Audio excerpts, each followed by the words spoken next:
Hi, good afternoon, good morning, good evening, team. Just confirm me if my voice is loud and clear to all of you. Yes? All right. Thank you for the confirmation.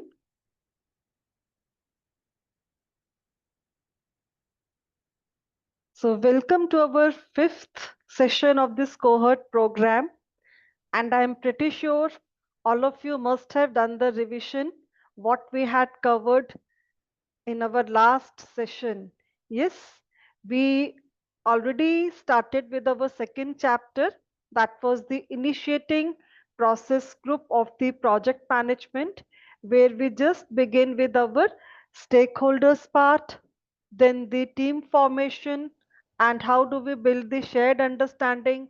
So, after that, we do have our business case approved, then we developed our project charter based on that. Along with that, we have already identified the stakeholders and the team formation.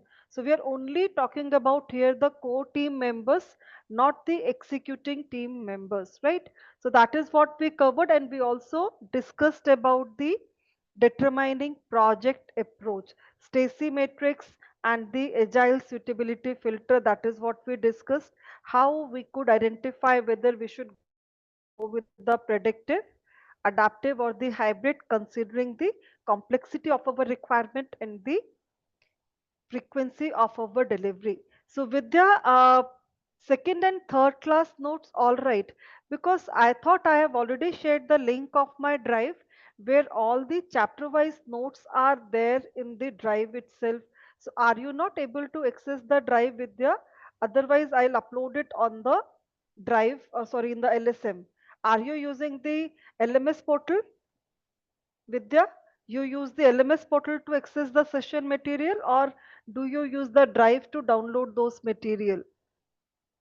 So if you are using the LMS, I'll upload it. All right, Vidya. So I assume that you are not able to access the drive at your place, isn't that is the case? You're not able to use the drive, Google Drive. If it is the case, I will just upload all the sessions today itself. All right. So the people who are, yeah, those who are not able to access the drive, I'll just upload it on the LMS after the session.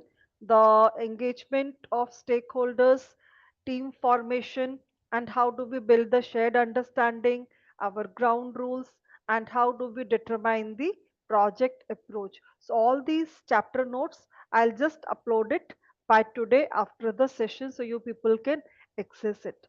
So we just have to start with our Scrum framework, because that is what we just introduced in our last session.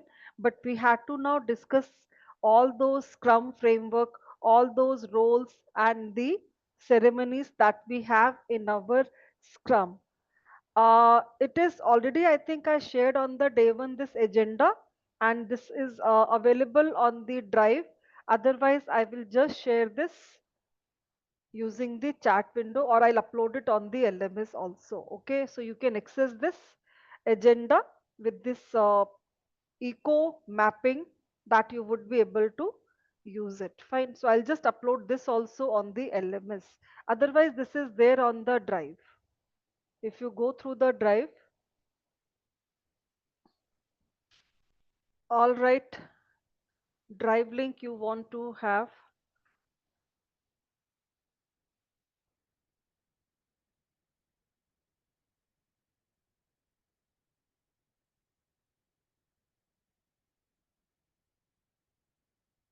So the same I'll upload it on the LMS after the session. So let's continue with our Scrum framework, and then we'll start with our third chapter, that is the planning.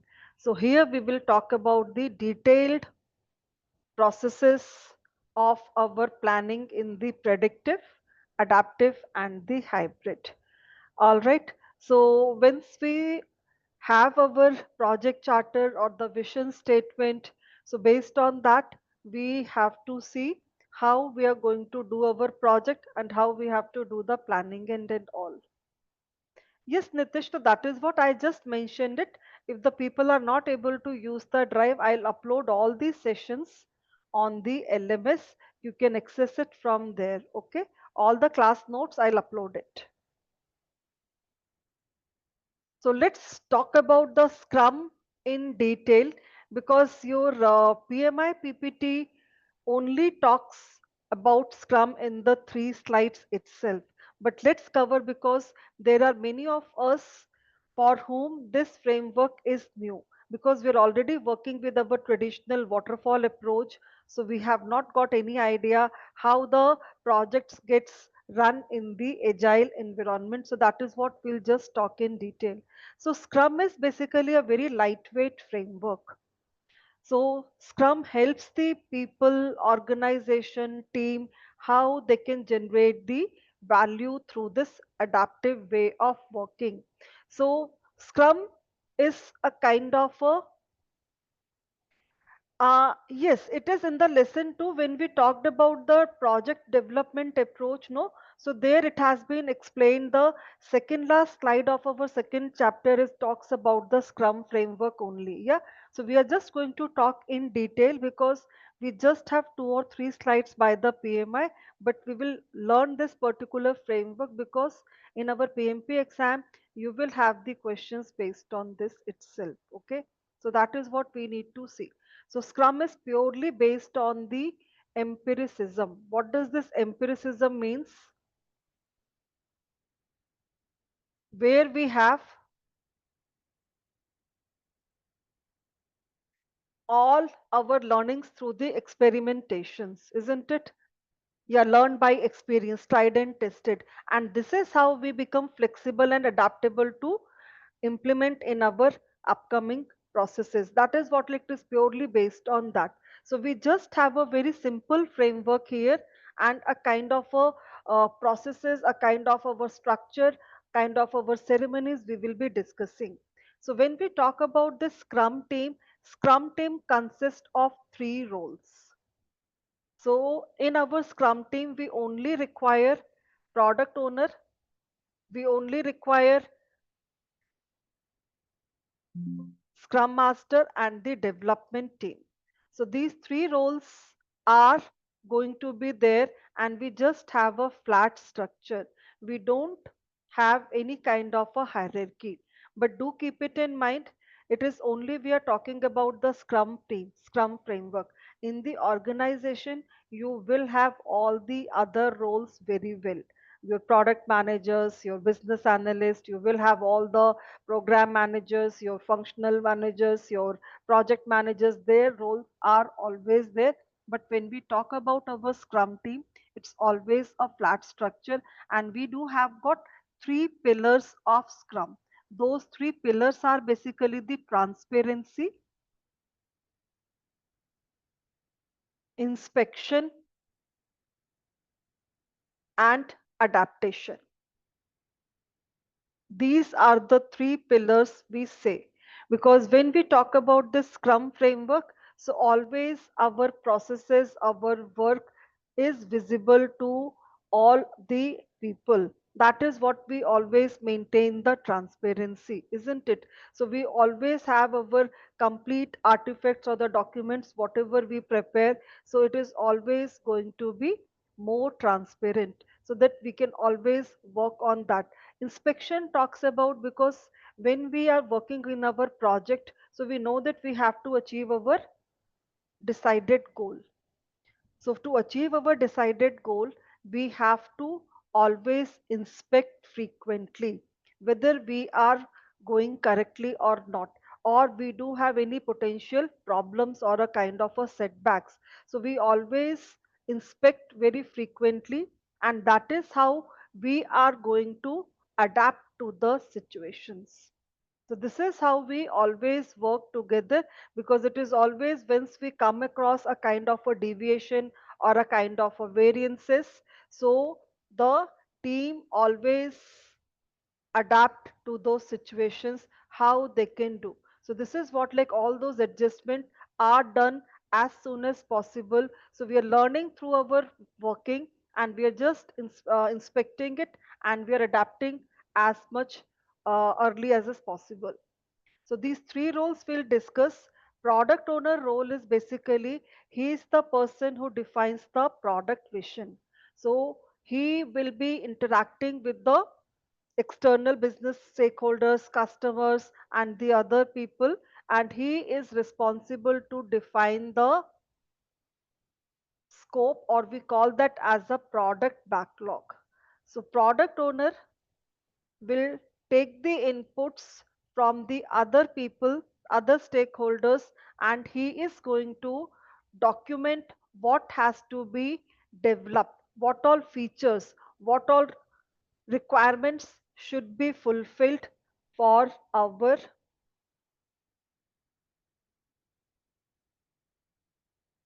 So this is how we always have the kind of a product backlog. So product owner is accountable for maximizing the value. That is what he is always going to create this features in an ordered list.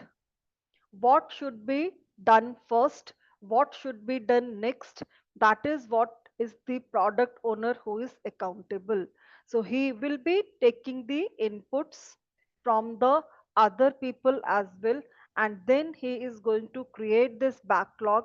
Backlog means what all items has to be done with this project. So the items which are still to be completed by the development team will first come to the product backlog. So the documentation of this product backlog plus the prioritization in which order we have to do, the final decision would be of the product owner only. So he always keep this product backlog transparent. Mostly how the agile team works, no? So the scrum team will have a kind of a whiteboards. So we always have a kind of a high touch, low tech kind of a principle that we use. So they will always have those sticky notes, no? They have this whiteboard. So all the items that we have to do, it would be in the form of these sticky notes. They put it, they'll place it on the board, and anytime they can just change the sequence based on the priority. That is how they are always working on. Even the people who are using the softwares like your Jira, Asana, there also they have in the same way only. We do have our requirements which can be always prioritized as and when it is required. So product owner will be a single person. You cannot have a group that there is a two or three people who are representing the product owner. He will be always a single person who is going to be the accountable for this product backlog.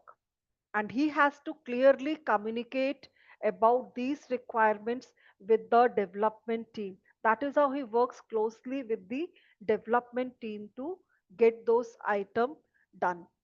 So development team is always, when we discussed about the team formation, adaptive teams are cross functional group, isn't it? So they should have got all the roles which is required, all the skills which is required to complete the domain of work. So they will have a cross functional team. Yes, Shilpa, one product owner should be for every project there has to be a product owner. Okay, so this team will be always within the size of 3 to 9 people. A scrum team cannot have more than this size. That is what is the kind of a team we have, so that we can have a better communication, better collaboration. That is how they will be always having the limited size, and this team is going to be in a self organized way. They are going to work. So they just closely work, helping and supporting each other to drive the value for that project. And then we do have a role of a scrum master. He is the or she is the person who will be responsible for facilitating all the scrum processes. That person, scrum master, will be a coach, a guide, who will be responsible to guide or coach the people how they can follow the scrum framework, all these scrum processes. So he'll be accountable for establishing all these scrum guidelines across the team, and even scrum master will be helping the product owner also, so that how in the prioritization or in the other thing he can follow those scrum processes. So scrum master will be coordinating with the team also. Plus, he will be also serving the product owner as well, isn't it? So that he can always make sure that the product owner is always doing the goal definitions, backlog management, all those as per our Scrum framework only. And Scrum Master will be always supporting the other stakeholders of our organization as well. How they can, in the form of like the coaching, mentoring, that is how the people can adopt this Scrum mindset, how the people can always understand this empirical approach that we have to follow. And he will be responsible for removing the obstacles or the blockers between the scrum team and the development on the other stakeholders. Sorry, that is how these are the three roles, and we do have a complete workflow. So the flow starts with, as we know, that product vision is there. So once we have our vision statement, now, product owner will be taking the inputs from end users, customers, teams, other business stakeholders, and he will document the product backlog. That is the first artifact that we have. So product backlog will have all those list of items that has to be done in the ordered manner, and this order may change anytime depending on the market shift or depending on the customer's preferences. So once we have got list of items, now we know that all of these items we are not going to do it together, because when we work with our agile, so we know that we are working in those time boxes, and this time box is always fixed in the agile. So this time box, when we are using the scrum framework, we call this time box as a sprint. Iteration, time box, sprint, they are same. So iteration is a general word we use in the agile. If you are following the scrum framework, we call it as a sprint. So the sprint size is always fixed. So we may have our sprint size anything between 1 week to 4 week. But keep it in mind, if we have decided that our sprint would be for 4 weeks, that means 4 weeks is fixed. It cannot be even 4 week plus 1 day or 4 week minus 1 day. Not at all possible. 4 weeks means it is fixed. We cannot change our time box during mid of the project also. So this is how we make it fixed. And we know that in this 4 weeks of time, we can only do some work, isn't it? We cannot do all these activities, all these requirements, all these tasks. So what we do, we just conduct a planning meeting. This is the ceremony, sprint planning meeting. So sprint planning meeting, where the product owner, development team, they will just spend to plan how much work we can do in this sprint. That is what the team would be planning. So already we have the ordered list, that what should be the sequence we have to follow. Most valuable items are always kept on top, less valuable item will be on the bottom. So during this planning meeting, the development team decides according to their bandwidth. We will talk about how this ordered list is done, how the prioritization is done, that we are just going to cover in our scope planning. So right now, don't ask all those questions for estimation, for planning. We are going to cover it in the third chapter. Just I'm giving you the overview. So during this planning meeting, they just decide, the development team, product owner, and scrum master will be always there, but scrum master is only going to check whether they are following the scrum framework or not. His role is basically to ensure that people are just following within those time boxes everything.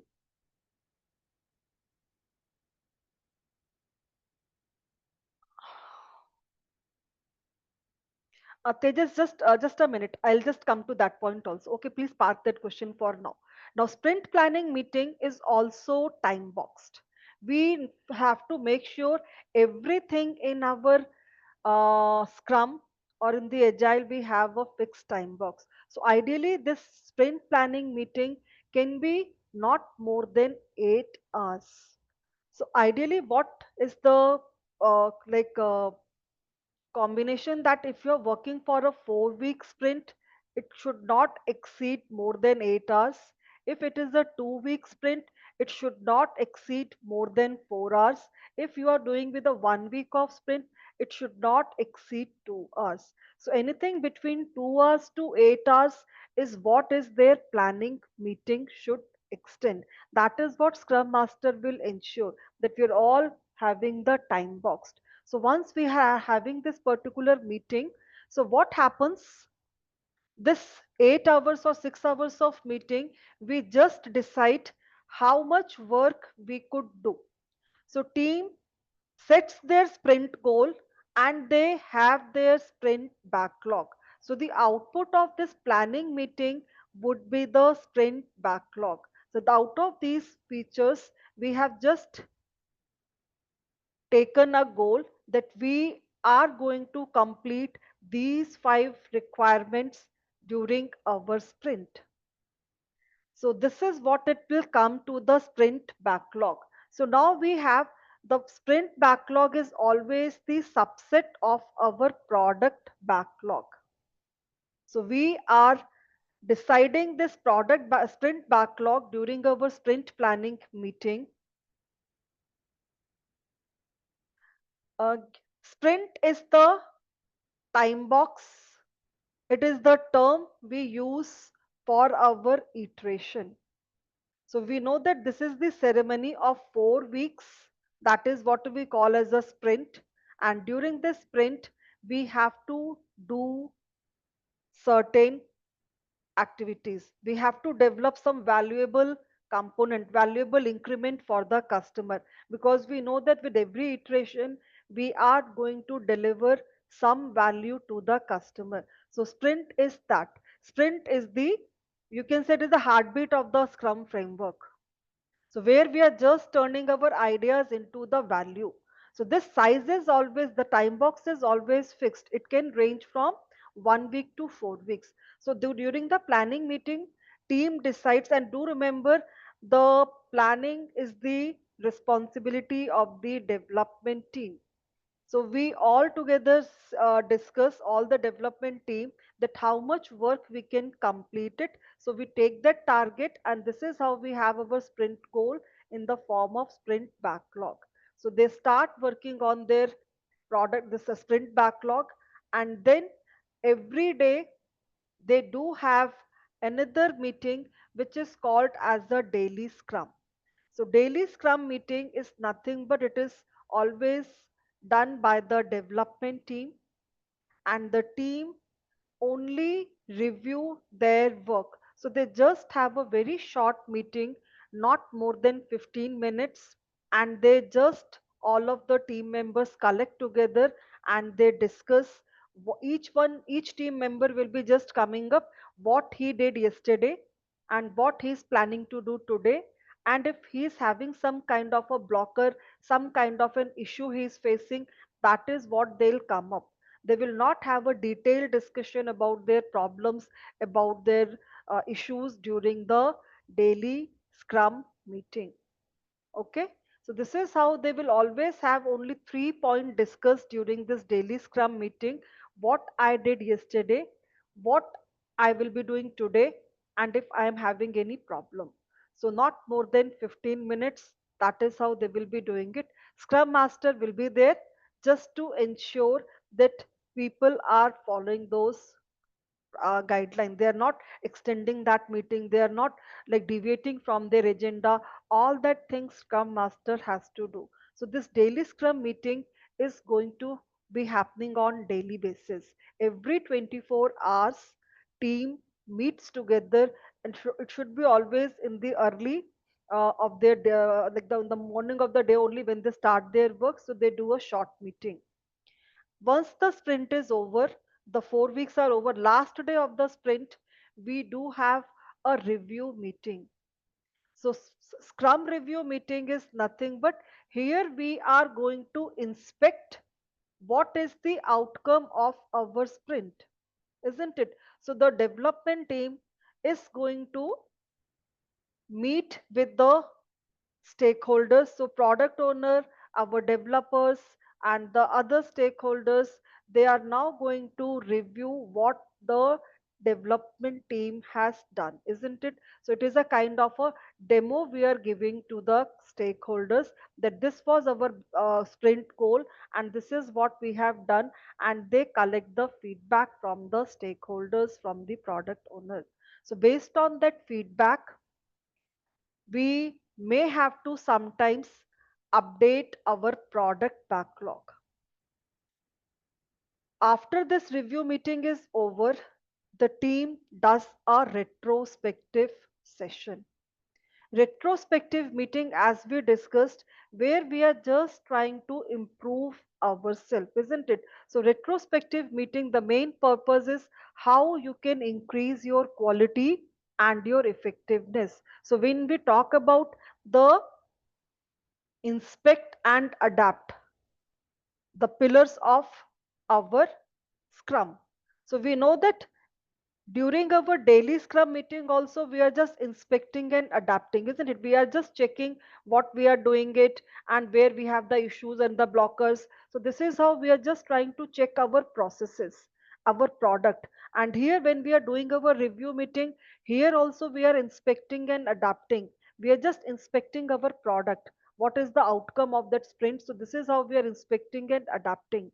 Then again in the retrospective, we are inspecting and adapting our processes, our product also, as well as our people interactions also, isn't it? That is how retrospective meeting is always going to be for the continuous improvement.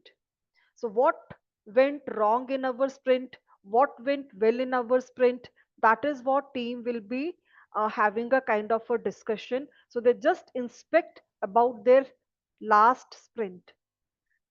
They have to improve their interactions, they have to improve their processes, they have to improve their tools. That is what they would be inspecting, and they will be taking a small target, that this is the area we should first focus on improving. So based on that, they will be setting their strategies, and might be they have to get some updation done on the backlogs, product backlog. So team would be doing it, and then they start their next sprint, and the whole cycle, the sprint planning meeting for the next sprint, again it will start.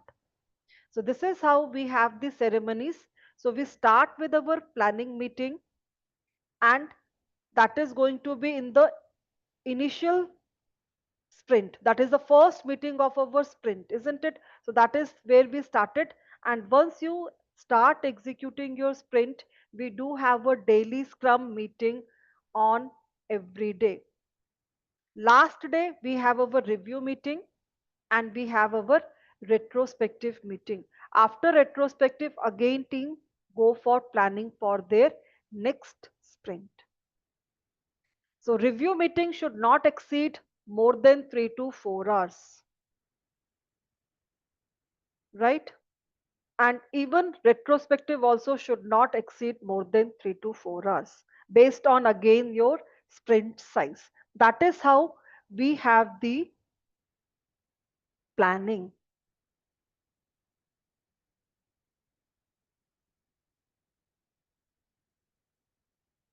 About the planning meeting, we'll just discuss in our third chapter.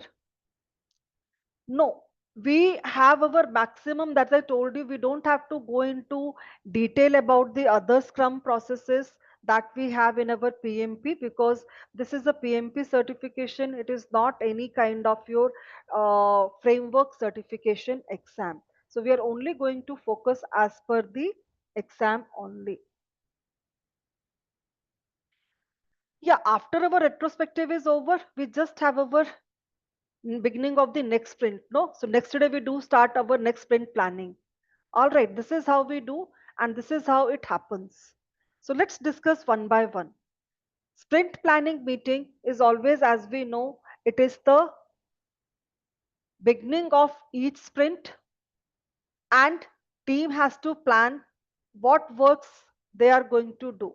So already product owner has given the top items for their product backlog, isn't it? Daily scrum is a short daily meeting Yes, if as I told you, if you consider this as a sprint, this is the entire sprint of 4 week. So this is our sprint planning meeting, which is not more than 8 hours if it is a 4 weeks. Then we have our daily scrum every day. After fourth week, last day, we have our review meeting and we have our retro meeting. That is how it looks like.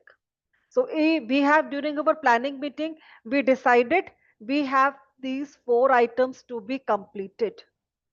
So we have decided these 4 items, and during our review, we will be just giving the demonstration. This is what we have taken our goal. This is what we have done. So team is just going the demonstration, and might be during that review, they may have some kind of a like feedback, isn't it? They might get some kind of a suggestion. That is how they get these suggestions during this review meeting, and based on that, product owner will be updating their product backlog. And then team do this retrospective meeting just to self assess how they can improve their working. They can improve their processes, they can improve their tools, they can improve their interaction, anything, whatever improvement they are looking for, that is what they discuss during the retrospective meeting.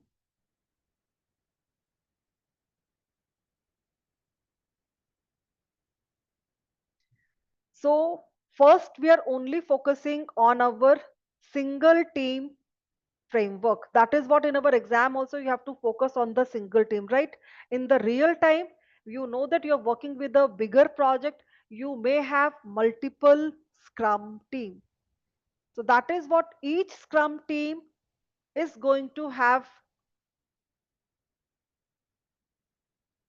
their own team, 3 to 9 members, isn't it? So that is what, like, we do have that. With that type of a working is also there, where we have to work with a multiple team, but each team will have their sprint goal.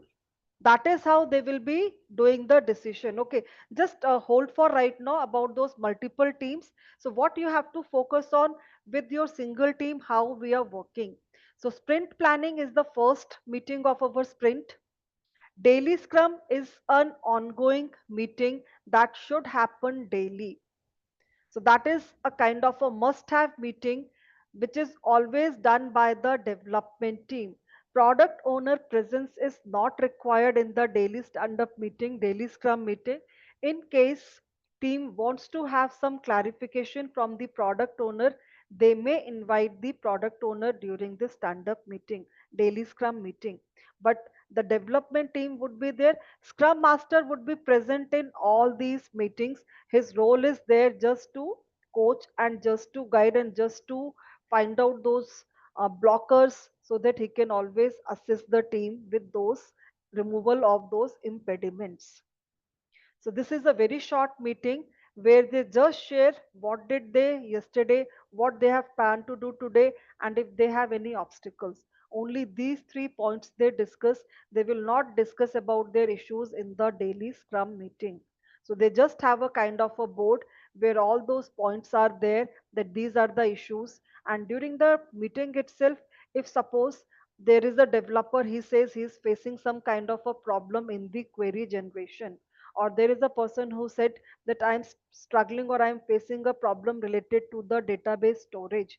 So this is how the team have seen what are the issues our uh, members are facing. So if somebody feels that, hey, I can assist this particular person on this query, so he will be assisting after the meeting is over. That is how we have this kind of an interaction done on daily basis, so that we get to know about what are the things going on, what are the problems we have. So we are just working it on as soon as possible to find out those solutions. Review meeting is the end of our sprint. Review meeting, here we have a product owner, because he is the person who is behind the value, behind this vision, development team, and your stakeholders. So they will be participating in this review meeting, and this is where we are giving the demonstration and we are getting their feedback on our work what we have done it. That is how we do it. During the sprint planning meeting, as we know, product owner has to be there. Development team is also there because they are involved in the planning. So they will just discuss with the product owner if they need any clarification, any more information about those requirements. That is how product owner will be clarifying, and they are going to hold this meeting. Okay. And we know that, see, this is what you may invite the customers also, you may invite your other business stakeholders also as per your sprint goal, whom you feel that they would be the people who can give you the feedback for that particular increment. That is what we invite those stakeholders to. Main purpose is we are just showcasing what we have done and we want to collect the feedback, isn't it? That is what is the main purpose. So, based on that, we have to see who all stakeholders would be invited.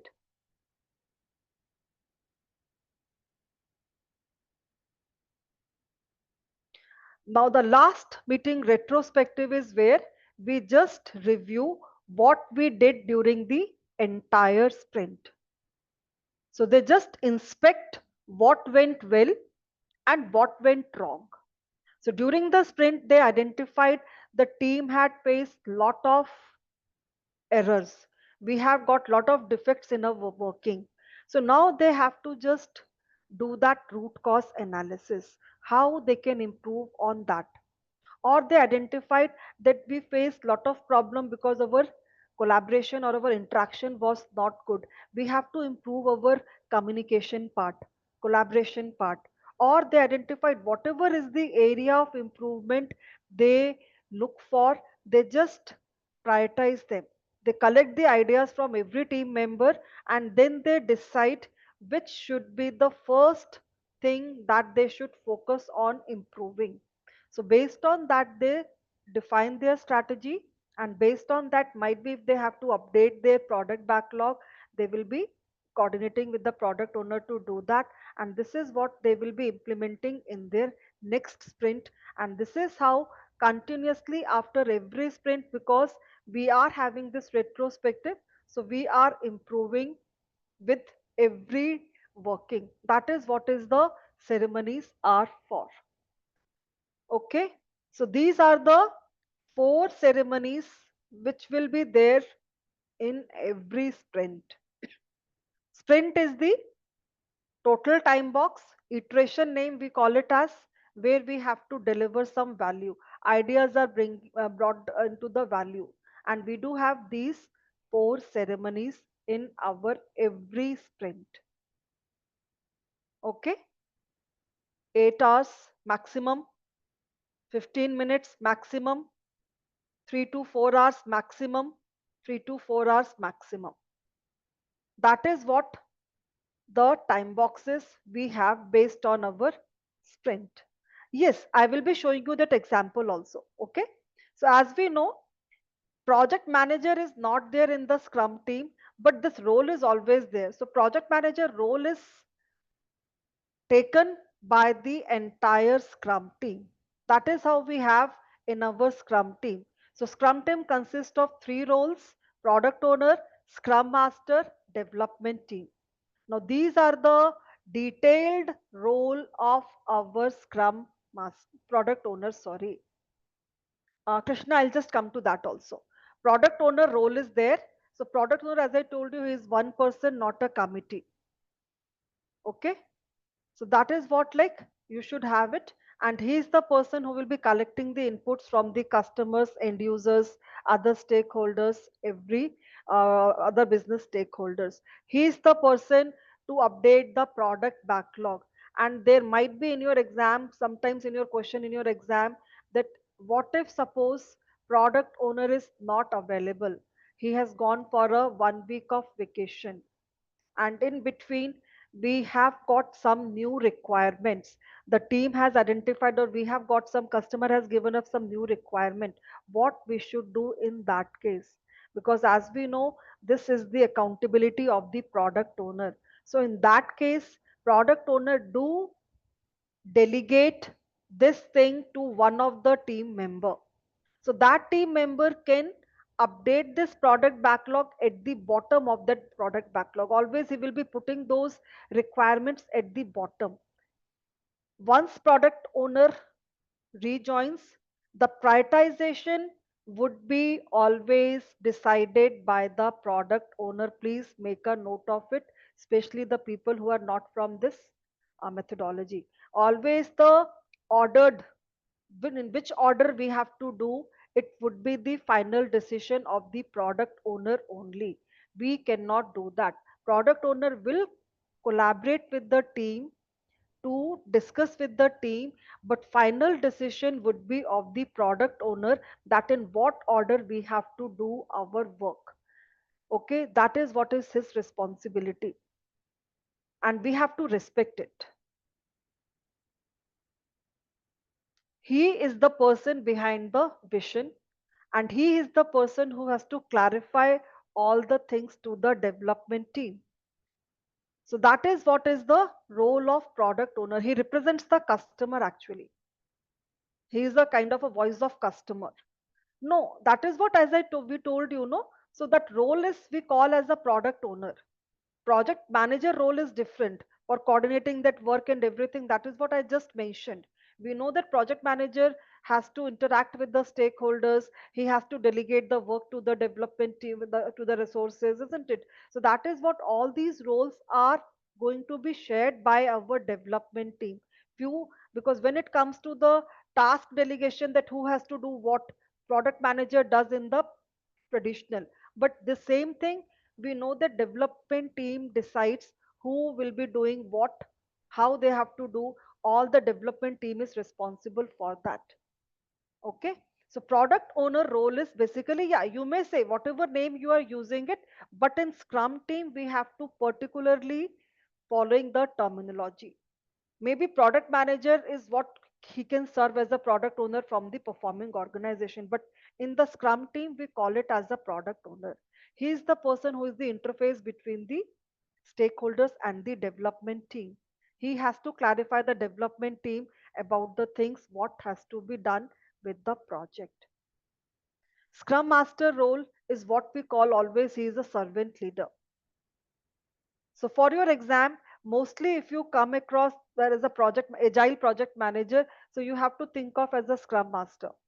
Okay, so you, the scrum master, always support the team how they can remain self managed, self organized, and he is the person who will try to develop the team in a cross functional way, in the t shaped way also. He is a shield for the team. He is the person who will take care of all the impediments, blockers, if there are any dependencies which are there on the external department, external stakeholder. So the team will be coordinating with the scrum master. All right, and he will always focusing on the team, so the team should remain focused on creating the value as per the product vision.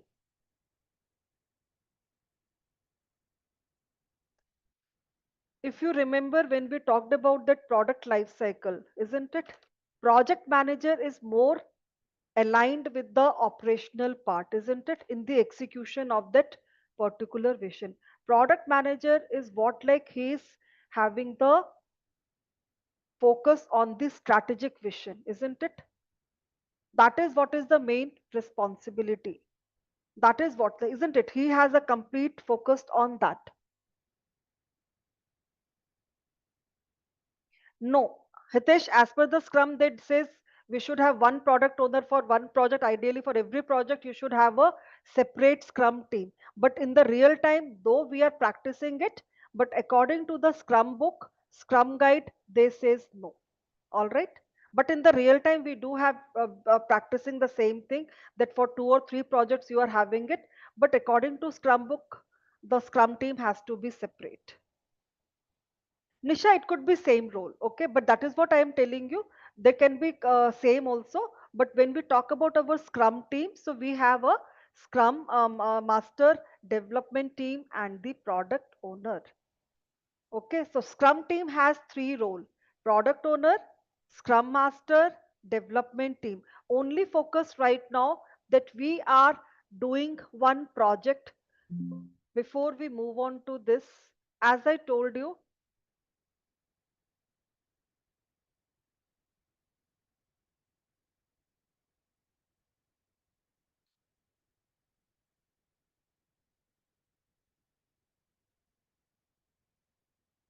yes, Ashish, role is that is what I told you. The project, we don't use the term actually project manager. We just have a role defined there. So, project manager role is shared between the development team, scrum master, and the product owner to deliver the value. That is what development team is executing it. So product owner has to coordinate well with the development team to get the value delivered to the customer. Okay, so let's me just complete this thing. We have our vision statement that we are coming up with a food delivery app. So now we have a vision statement defined. We have all uh, done it and understood within the development team also. Now we know that there is a person who is the product owner.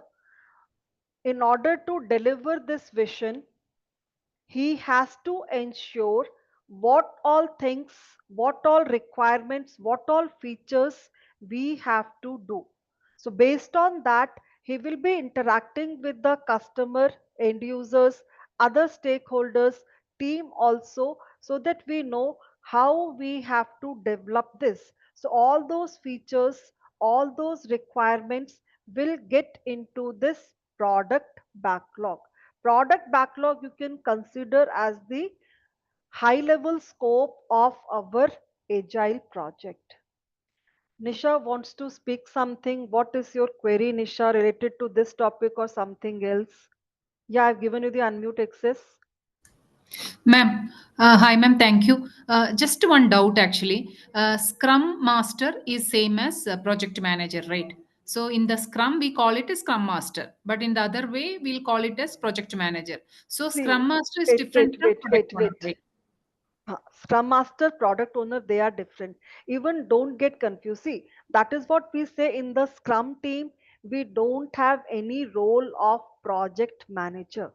The Scrum team only consists of these three roles.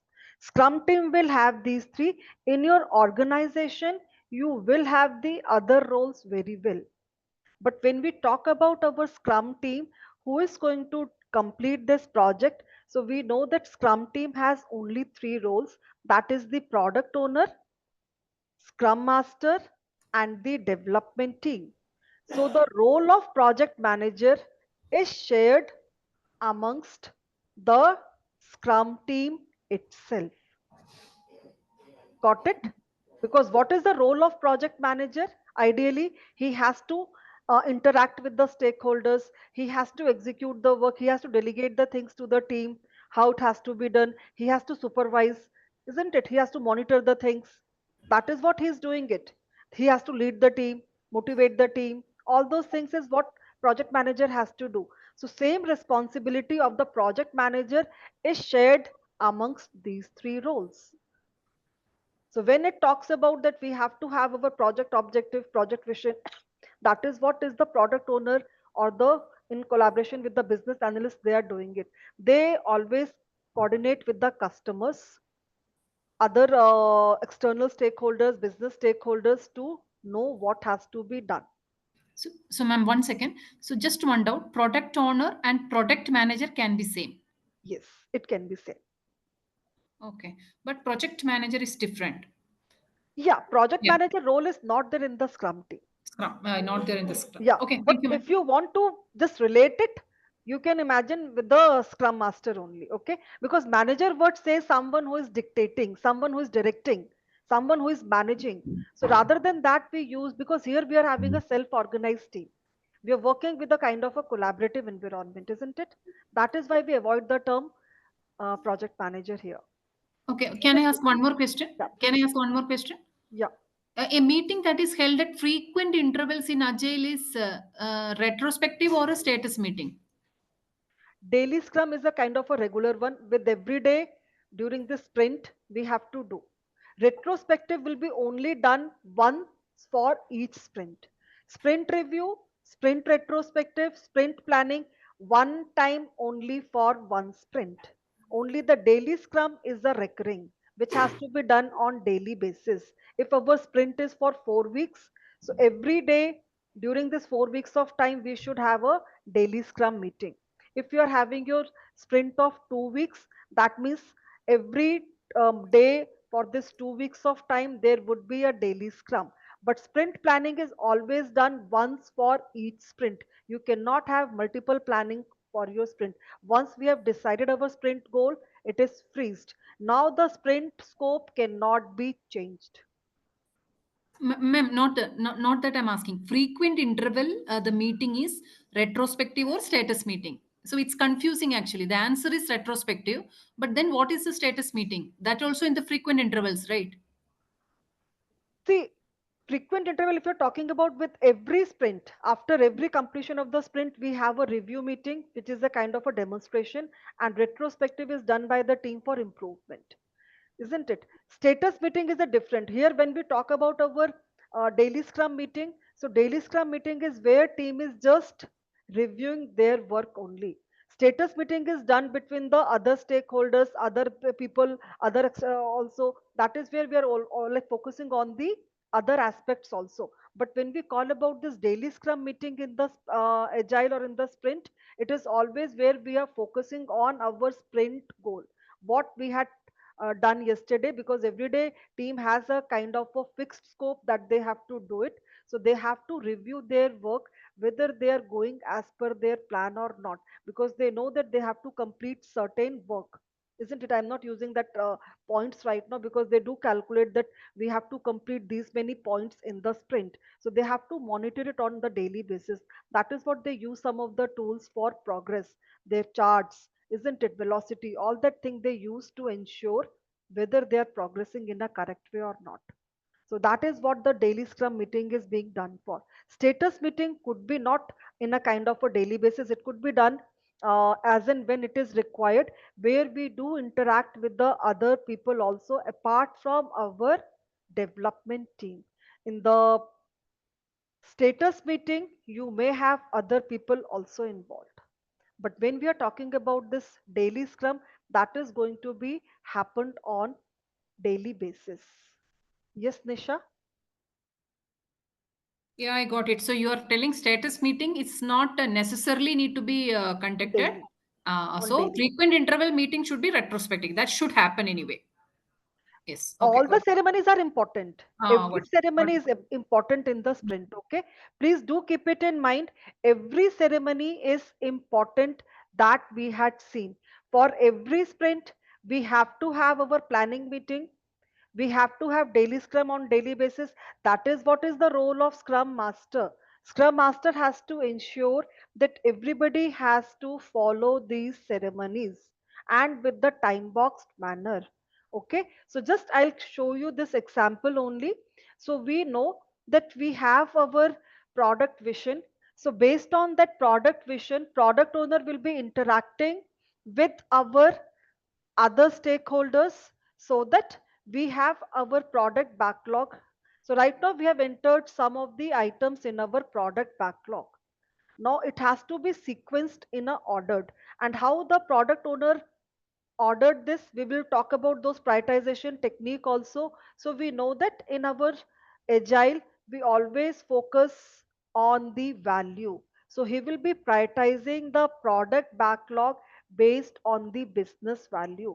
The more valuable features, we have to do it on first priority, less valuable features later on. That is how they prioritize. Okay, so that is what we have our product backlog prepared.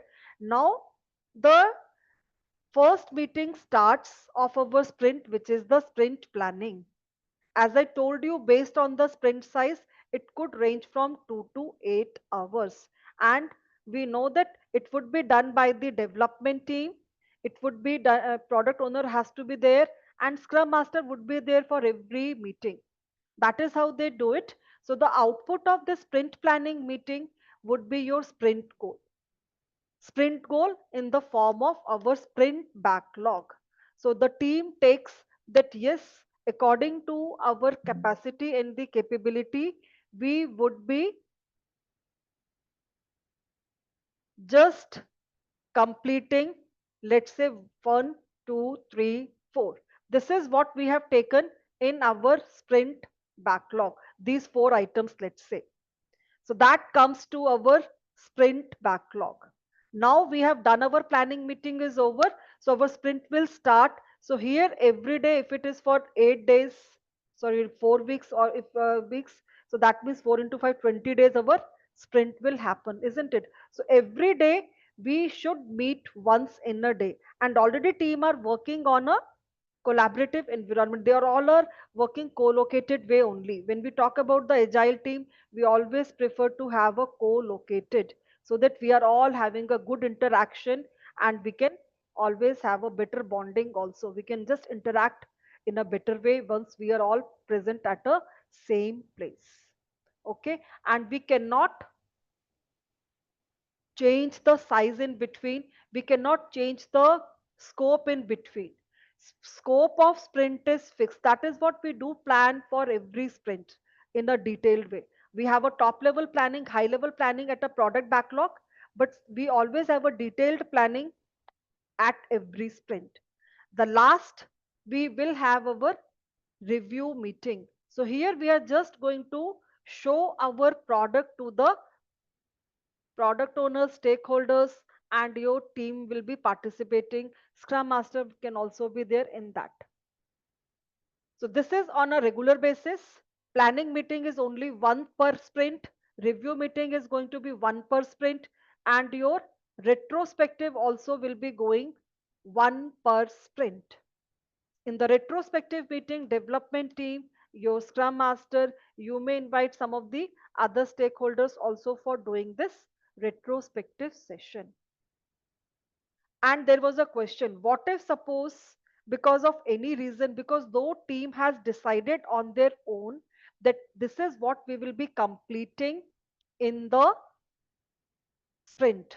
So we have taken, now after our sprint is over, let's say out of these 4 items, we could only complete 3 because of some reason, and fourth was left. So it is not that you will keep it there. Now this fourth item will go back to the product backlog.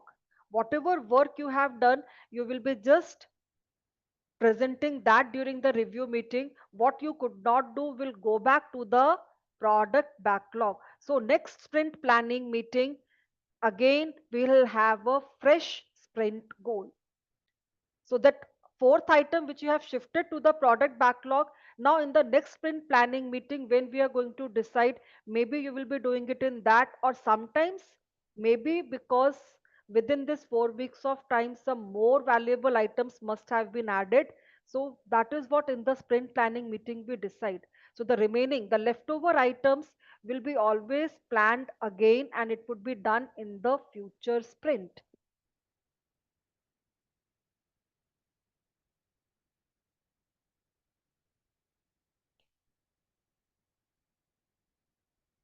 So this is what, like, we ideally it should not happen, because all of us have taken decision that we have only have taken a target that we would be doing it, and once we are daily checking it, so ideally it should not happen. But in certain case, maybe because of a absence of your critical team member, but still it is okay. Whatever work we have done, that would be reviewed, and the remaining work will go back to the product backlog, and again it has to be reprioritized. That is how Scrum team works.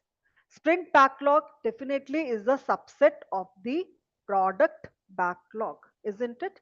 We know that we have a product backlog which has got hundreds of items. So every sprint will have the limited item that you are focusing at. So you complete those items during the sprint. We get it reviewed, we take the feedback during the review meeting, and we also do the retrospective to improve. And this is how every sprint you are going to repeat all these ceremonies. Okay. This is how we have one per sprint. This is going to be daily. Sprint is also one per sprint and one per sprint.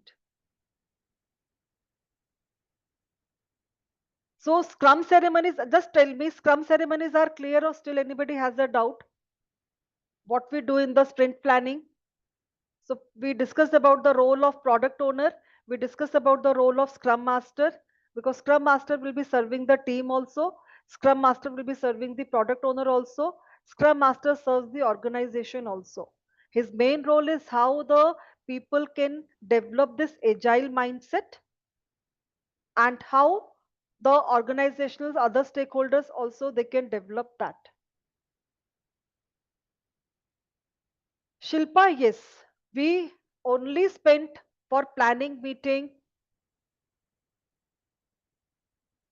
during the initial. We cannot have a daily planning for sprint. It will be always done once per sprint.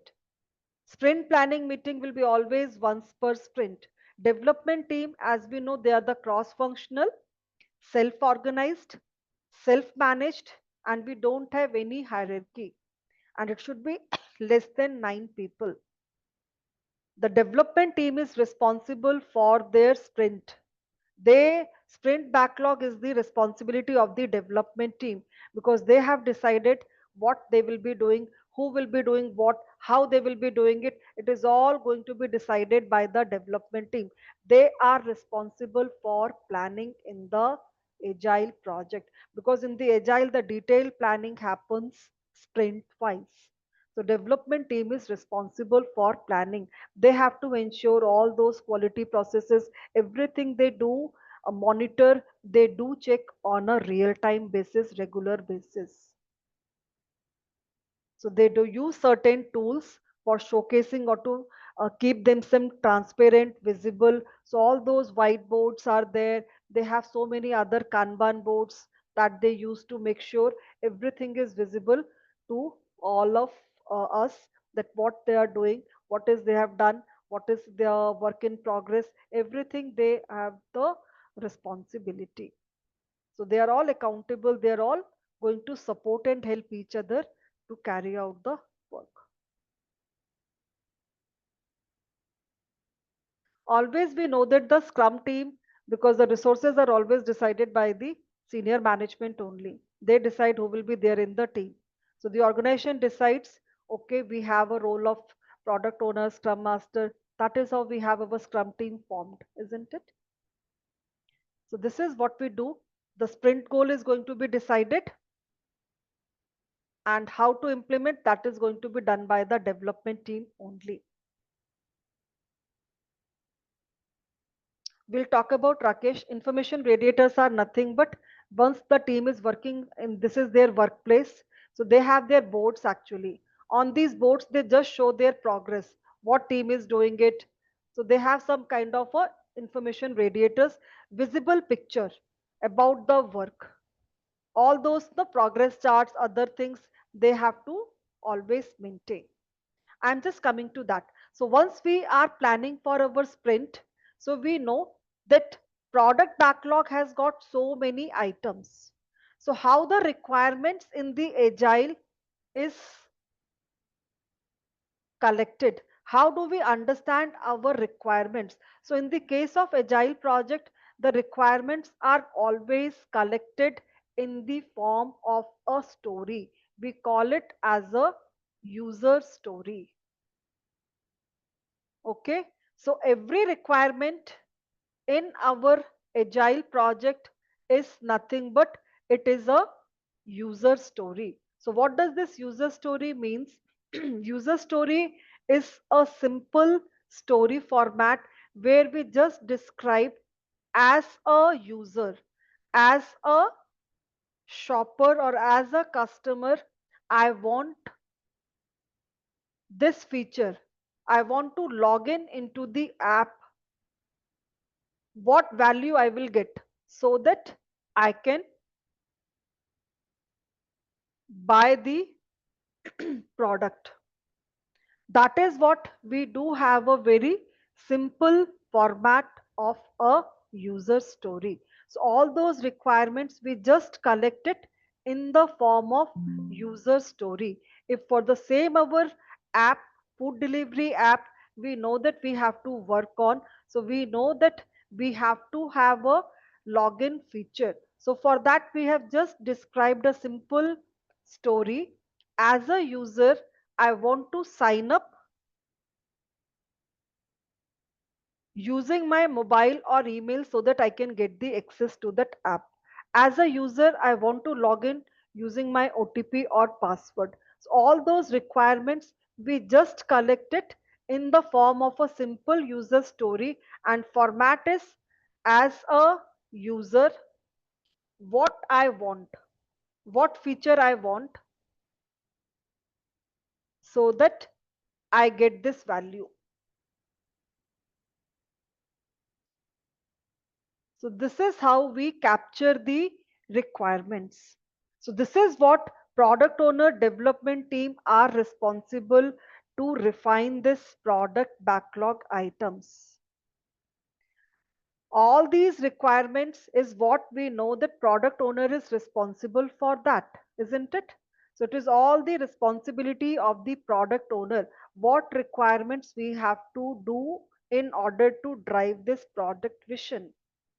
Development team and product owner will work closely to refine those requirements. So this is what, like, we do have another ceremony which is not a kind of a neat time boxed. There is a kind of a product backlog refinement. Backlog refinement, or sometimes we use the grooming word, but nowadays we just have a refinement. Backlog refinement session is what, like, where the team and the product owner are going to refine those items which are there. They just try to break down those bigger items into smaller user stories so that it becomes easy for the team to estimate and to complete it within their upcoming sprints. That is what is the refinement sessions or refinement meetings, is one of the other ceremonies that we have. But it is not that a kind of a fixed one, that this is what we have to do during this time. So maybe during our entire sprint, which is for 4 weeks, might be the team will spend 4 hours or 6 hours for this refinement session. So they just coordinate with the product owner for this refinement part. Sprint planning is a different, because that is what we do this refinement, so that for the next planning meeting it would be helping us. So during the refinement, it is all we are trying to have more information about all these user stories. Whatever user stories are there, what should be your acceptance criteria? What should be the other information you want to collect it from the product owner? That is what, like, we are spending some time during this refinement session, so that in the next sprint planning meeting it would be easy for us. That is what is a kind of an additional ceremony that we do. Yeah, sprint planning is a different, that is especially focusing on setting up our sprint goal. So we have all the requirements should be refined as the small user stories, so that we have got every clarity, and user stories are also independent in that case. This is how we are refining our product backlog.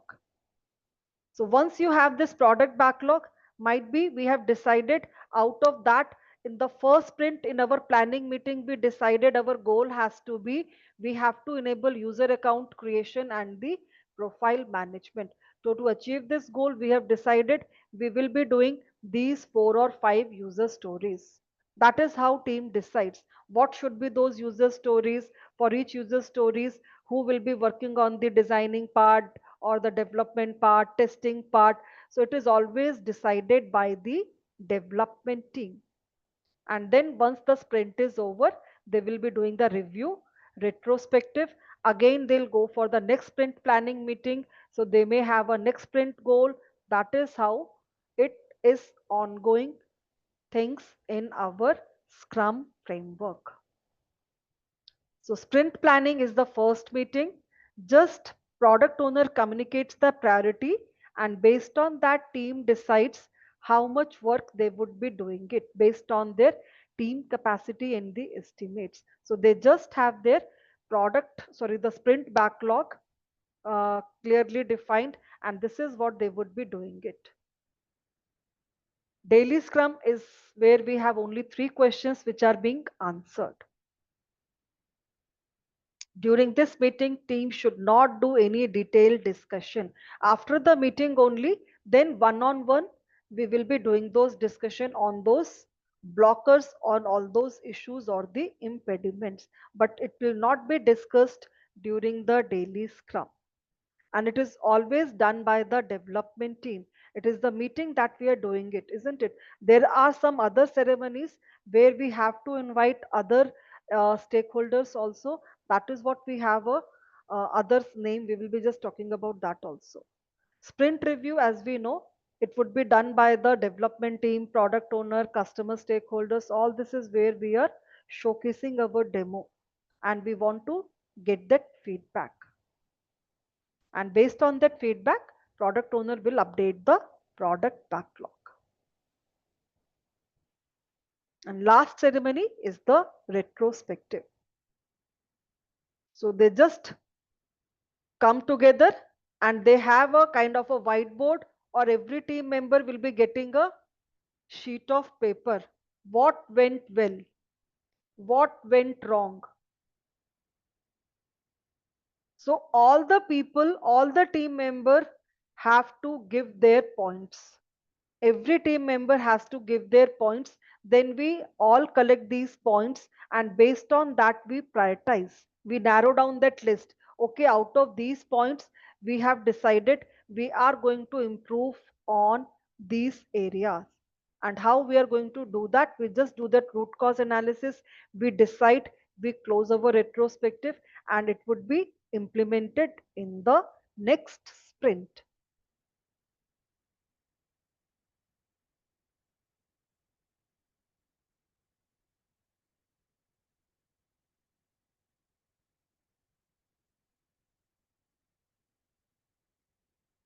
Yes, Kuppuswamy, that is what it happens. No, even the Scrum team also make use of those Kanban boards. That is how the principles are same, isn't it? That is what we know, that it is all based on those Agile manifesto. The purpose is same. We do set our own frameworks. The lean, the Kanban, where we just have a continuous flow. We don't have a fixed time boxes, though. There the items is flowing continuously when we follow the lean. It is always in the support, or in your the kind of a some of the manufacturing companies are also going for this pull based, no, continuous flow method. So as per the customer request comes, we just plan and we execute them in a kind of a regular flow. But we are here focusing on our Scrum. So we have got three artifacts in every sprint minimum. There could be more, but max minimum we should have got these three artifacts. What are these three artifacts? First is your product backlog. That is the first artifact that we have, where we are going to have all the list of items that has to be completed by the team. That is why they use the term backlog. All the list of items which is still pending. Then second artifact is your sprint backlog. Sprint backlog consists of all those items that is still pending to be completed within the sprint. Third artifact is your product increment. That is the outcome of our sprint. So after every sprint, we know that we have to have some functional usable component. That is what we call as the product increment. So these are the three artifacts which every sprint will have. There may be other that we use, all our experiments, all your information radiators, but three artifacts are always going to be there. So sprint backlog will always have the user stories only. Product backlog sometimes have a big user stories. We call them as a features epics. We'll talk about these things in our scope planning. and user stories also. But sprint backlog should have got a very simple user stories, isn't it? I just shown you for our login feature what all those user stories we would be completing. So we always make use of these three C's because, as I told you, we are preferring to have in a kind of a board where we have our sticky notes or some small cards. We paste it on that board so that it is easy, no, that we have our backlog these many user stories. So team can always shift them. The product owner, this is going to be here, this is going to be here. It is always possible to shift those items. So we have a small card where we have our user story mentioned, and also we have a conversation. C's, three C's means it should be in the form of a card. Product owner and the development team do discuss about that information about that user story, and then confirmation means we need to have got all those acceptance criteria that has to be followed once the team has to do that particular user story. This is what we call as the three C's of our user stories. This is an example of our product backlog. All of these are 10 user stories. So that is as a customer, I want to log into the website so that I can view the menu. As a customer, I want to search restaurant so that I can select the restaurant. That is how we develop a simple user story. So if you're using the Jira, we do have a format in the Jira also of our product backlog, sprint backlog, isn't it? The people who are using Jira, don't you have the same card format or the list format we can change, isn't it? We can have both. It shows us the card format also, list format also. Anybody? I'm sure there would be people using Jira or Asana, Trello. Trello also have those cards. So that is how we are doing it. Okay. So this is how we have three artifacts: product backlog, sprint backlog, and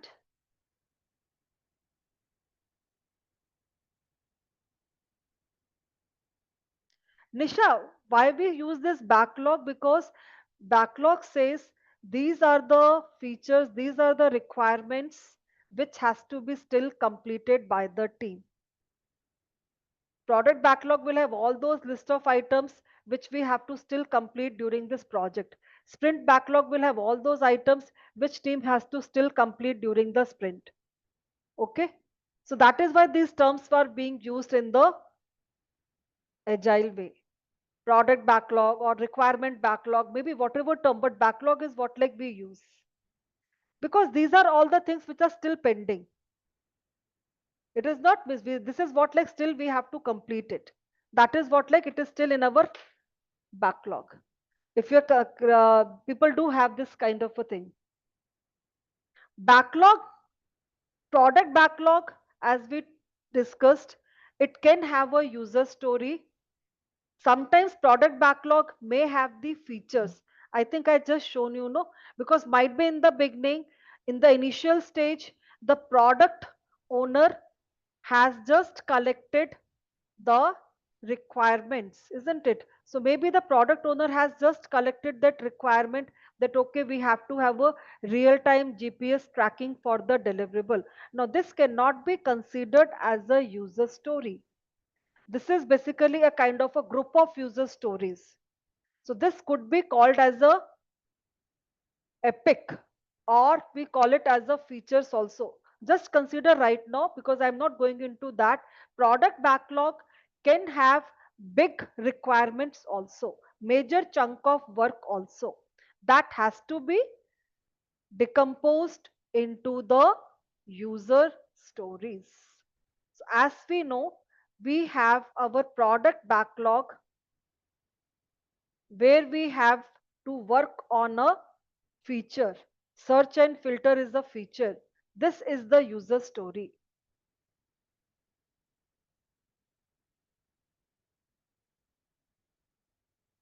Got it? So this is what product backlog can have a user story. It can have a Bigger user story, that is what we call as an feature and epic. Yeah, it goes like that only. Epics can be broken down into the multiple user story, or the feature has to be broken down into the user story. Yes, that is the way, like, so just consider it is a big user story where we are going to have multiple features, and then we have user stories. We just want to enhance the customer shopping experience. That is a big requirement. That is an epic. So to enhance the customer satisfaction, we have to break down that we have to enhance the features for our shopping cart. We have to enhance the feature of our payment gateway. We have to enhance the feature of the profile of the customer. Yes, epics and themes, you can say exactly, Mukund. So that is what we are breaking down into the feature. Now, shopping cart could have multiple user stories. Payment gateway could have multiple user stories. We'll discuss in our scope planning. So right now, just consider there are three artifact. Product backlog will have got all the items. We call it as a product backlog item. Product backlog items which has to be done with this project.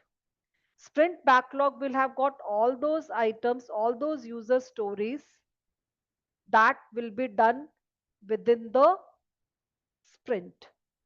Product increment is the outcome that team has developed during the sprint. Is it clear, the three artifacts, three roles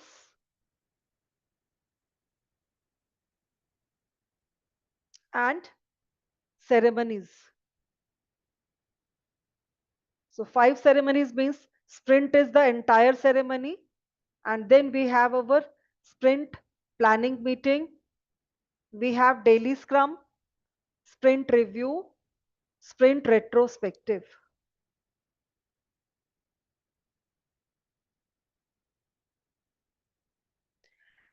As I told you, the backlog refinement session, there is no fixed. So once the team is working on their sprint, during this 4 weeks of sprint, they may spend, they decide, oh, let's tomorrow we'll spend 2 hours for our backlog refinement. That can be decided anytime. We don't have any fixed time slot for this backlog grooming or backlog refinement. Yeah, Lindsay, it can be done as per the new requirements which has been added to the product backlog. So team has to spend 4 to 6 hours during the sprint to just refining those new requirements which are there in our product backlog.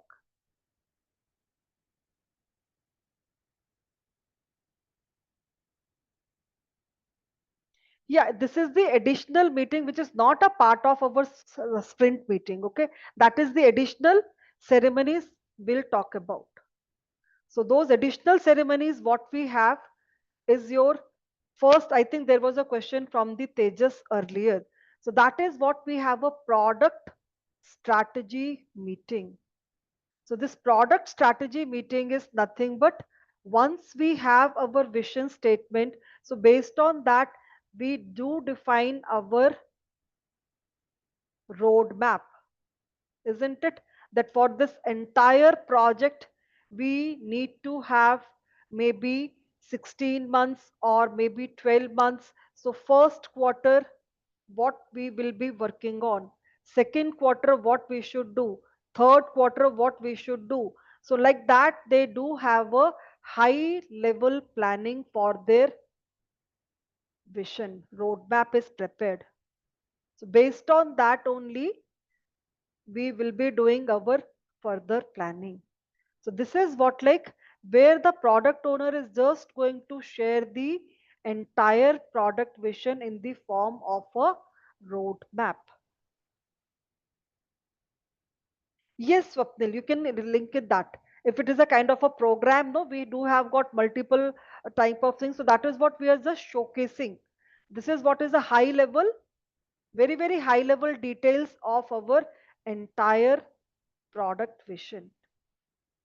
Then we do have another stand up meeting which should not be made of a daily.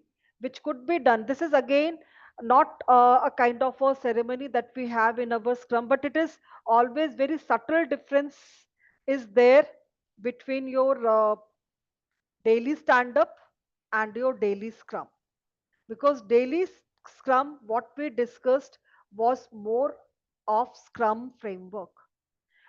Daily stand up is where we have a kind of a general agile meeting. Here we know that it is always done by the development team, but here the other stand up, other team members can be also there. It is a kind of all general team syncing. Maybe the multiple team members are there, you may have it. That has a flexible format, but here we have a fixed format. So subtle differences there. That is what we have a kind of a stand up meeting. Yeah, that is what we are saying. Scrum ceremonies, we know that has a kind of a fixed one, but there could be other. That is what even this backlog refinement, though it is not defined in the Scrum, but we do in the Scrum also. Backlog refinement. Then at the end of the project, because sprint retrospective is only focusing on the sprint, about the sprint review, but project retrospective here we are going to do at the end of our all the increments done, final project is over, so we do conduct a final lessons learning meeting where we consider our entire project as a whole to document all our learning part. Hey, backlog refinement is not a part of our planning meeting. Please do remember, this is not at all. We do what is the kind of a backlog refinement we say. You know that after the planning meeting, team has started working on their sprint. So during the sprint planning meeting, they have their sprint backlog, they are working on their sprint, but we know that the product backlog is an live document. It is updated throughout the project. Team is working on their sprint backlog, but maybe during in between there are some new items that has been added based on the market shift or based on the customer. Now because we have got some new item, so now we just have to spend that whether on the prioritization part if it is of more valuable, so that is what now we have to have some more information about this. So we'll break down this bigger item into the user stories, all this new feature. We need to have all this acceptance criteria defined. We need to understand about this user story in detail, how much it is complex, all those kinds of a thing. That is what we are doing it in the refinement session. So once we are carrying out our sprint, so during this sprint working, the team, not all the team member, maybe some of those team member do spend some time along with the product owner to refine these item, to add more clarity about the new item that has been there in the product backlog, so that it is going to help them when they will be sitting for the next sprint planning meeting. Am I able to make it clear? Yes or no? Any doubt about this overview? Don't talk about that. How do we decide our sprint backlog? How do we estimate? We will be covering it. Okay. If it is clear, then let's do the question. Product backlog refinement not clear. Okay, Shilpa. See, just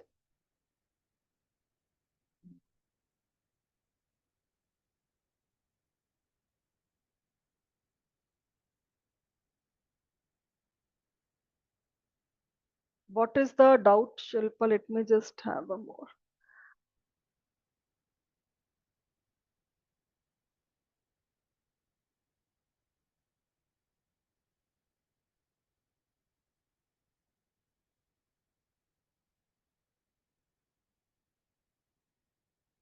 Hey, project manager is not shared, Krishna.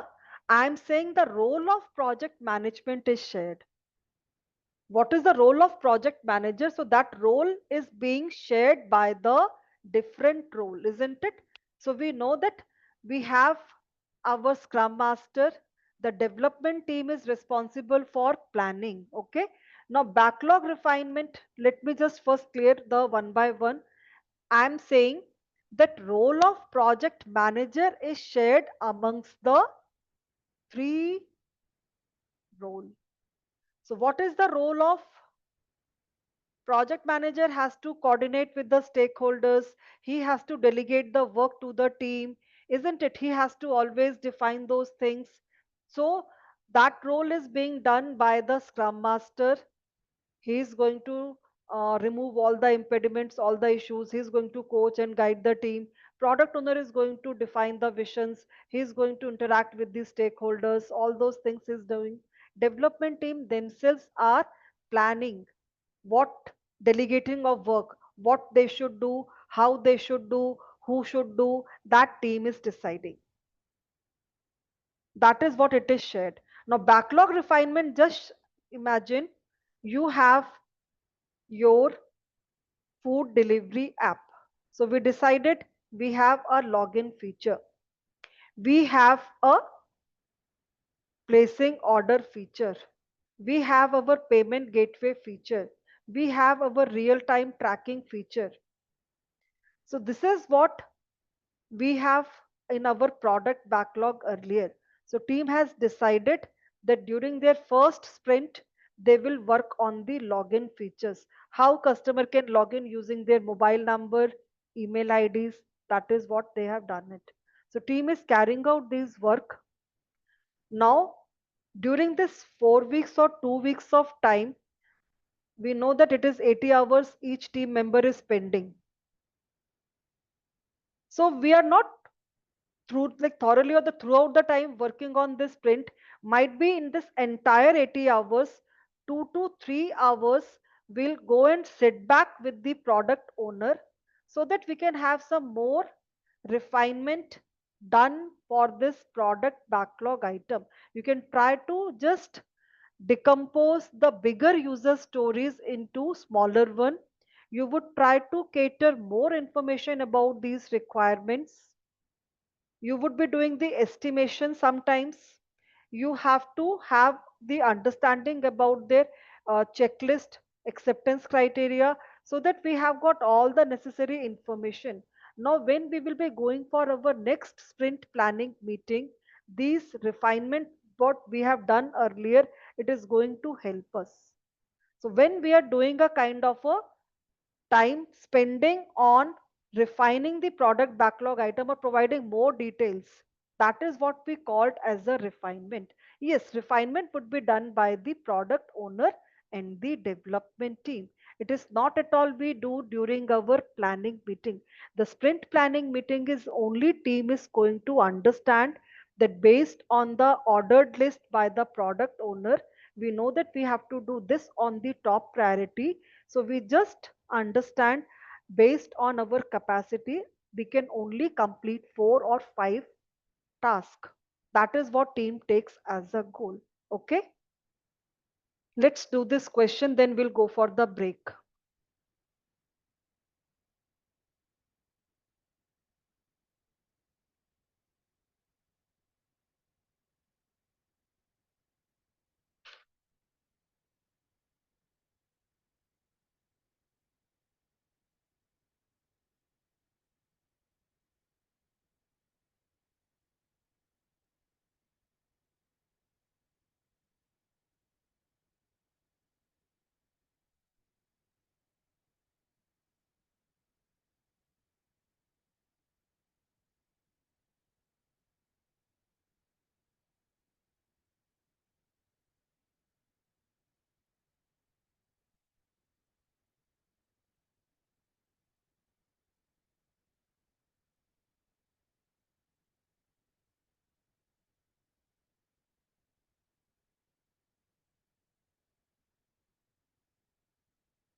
So time is up. I am ending the poll. Few answers on the chat window as well. So these are the poll result. 48% people have opted for C, 18%, 23% to B, A, D also. A developer has important point on the daily scrum. What should the scrum master do? Allow a detailed discussion as it is important for the project. As we know, what is the agenda of the daily scrum? Please do remember the agenda time box. It will be definitely helping you in answering many questions. Ask the developer to send the point in writing to everybody to avoid any confusion. Initiate a call later to discuss the point. That is what is the best choice at this point, because retrospective we only discuss about our after the sprint. That is what we are doing it, isn't it? So this is what you have to understand. We never do any kind of a discussion during that daily scrum. This is another question.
Time is up.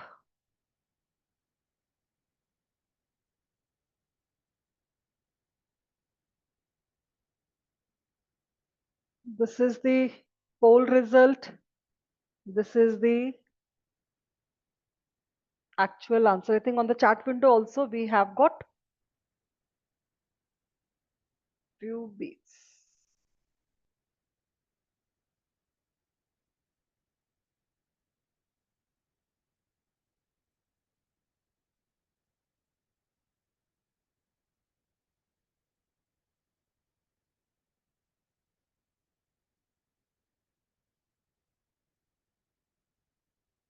So with that, we have completed our scrum.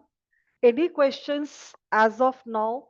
If you have understood the overview right now, that is what I am asking.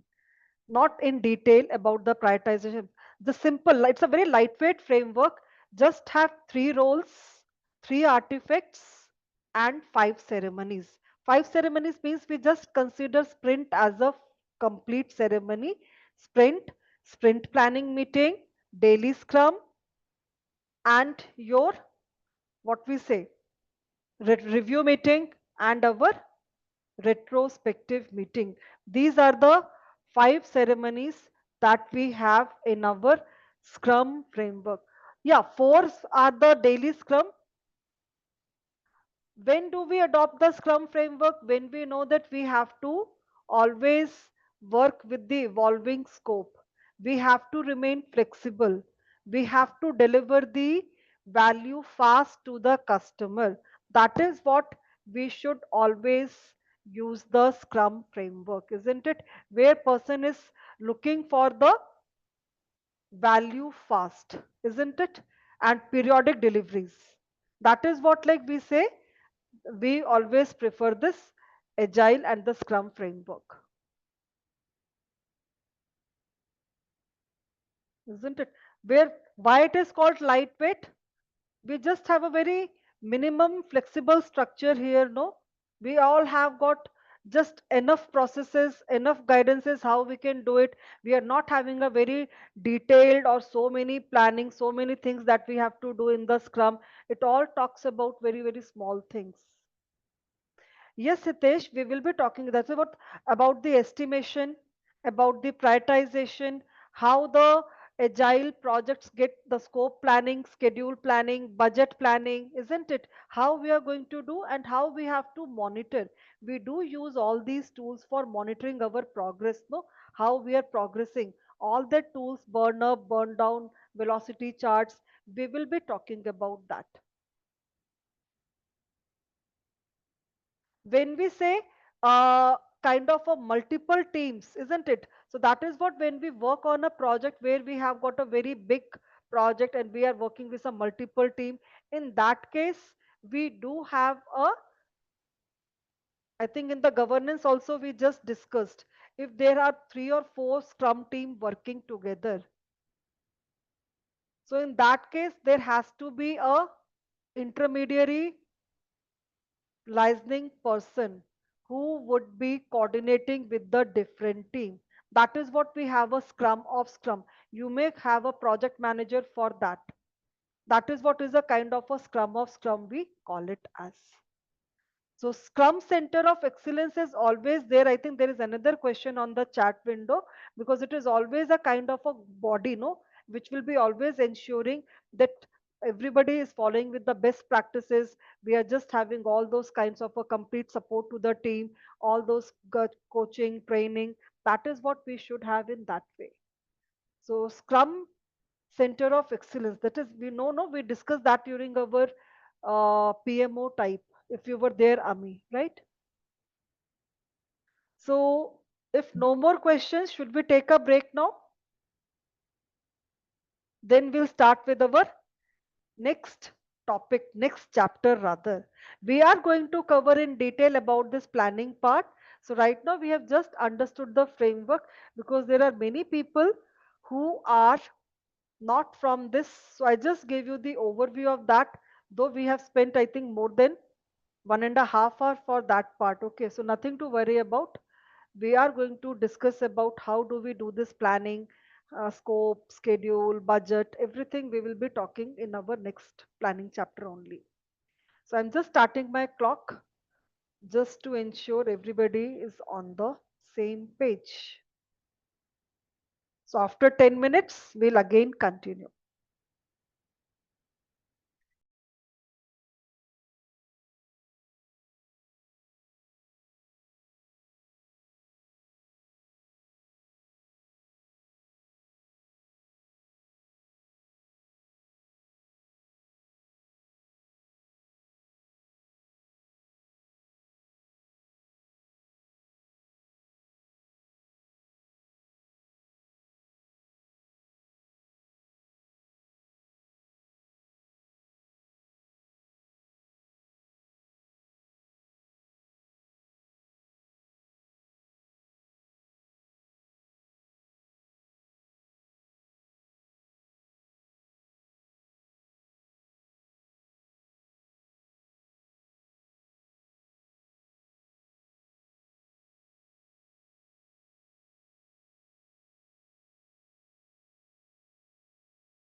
I hope everyone is back.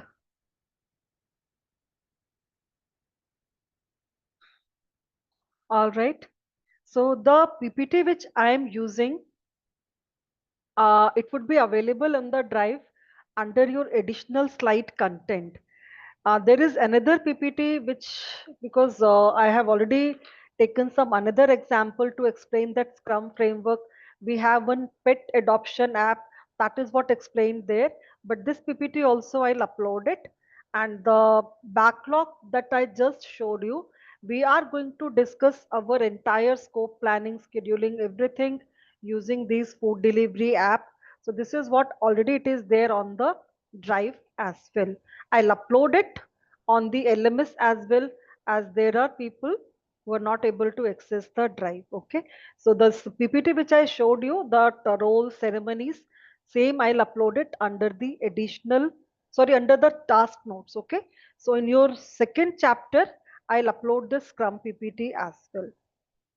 So we have just completed our second chapter and we talked about the Scrum overview as well. Now moving on to the third, which is the lengthiest chapter, and most of the learners find it as the uh, comparative to the other chapters. This is the hardest part of our PMP because lot of information we are going to have for our planning, isn't it? Predictive, adaptive, that is what like we have to talk about every aspect. So let's begin with our planning.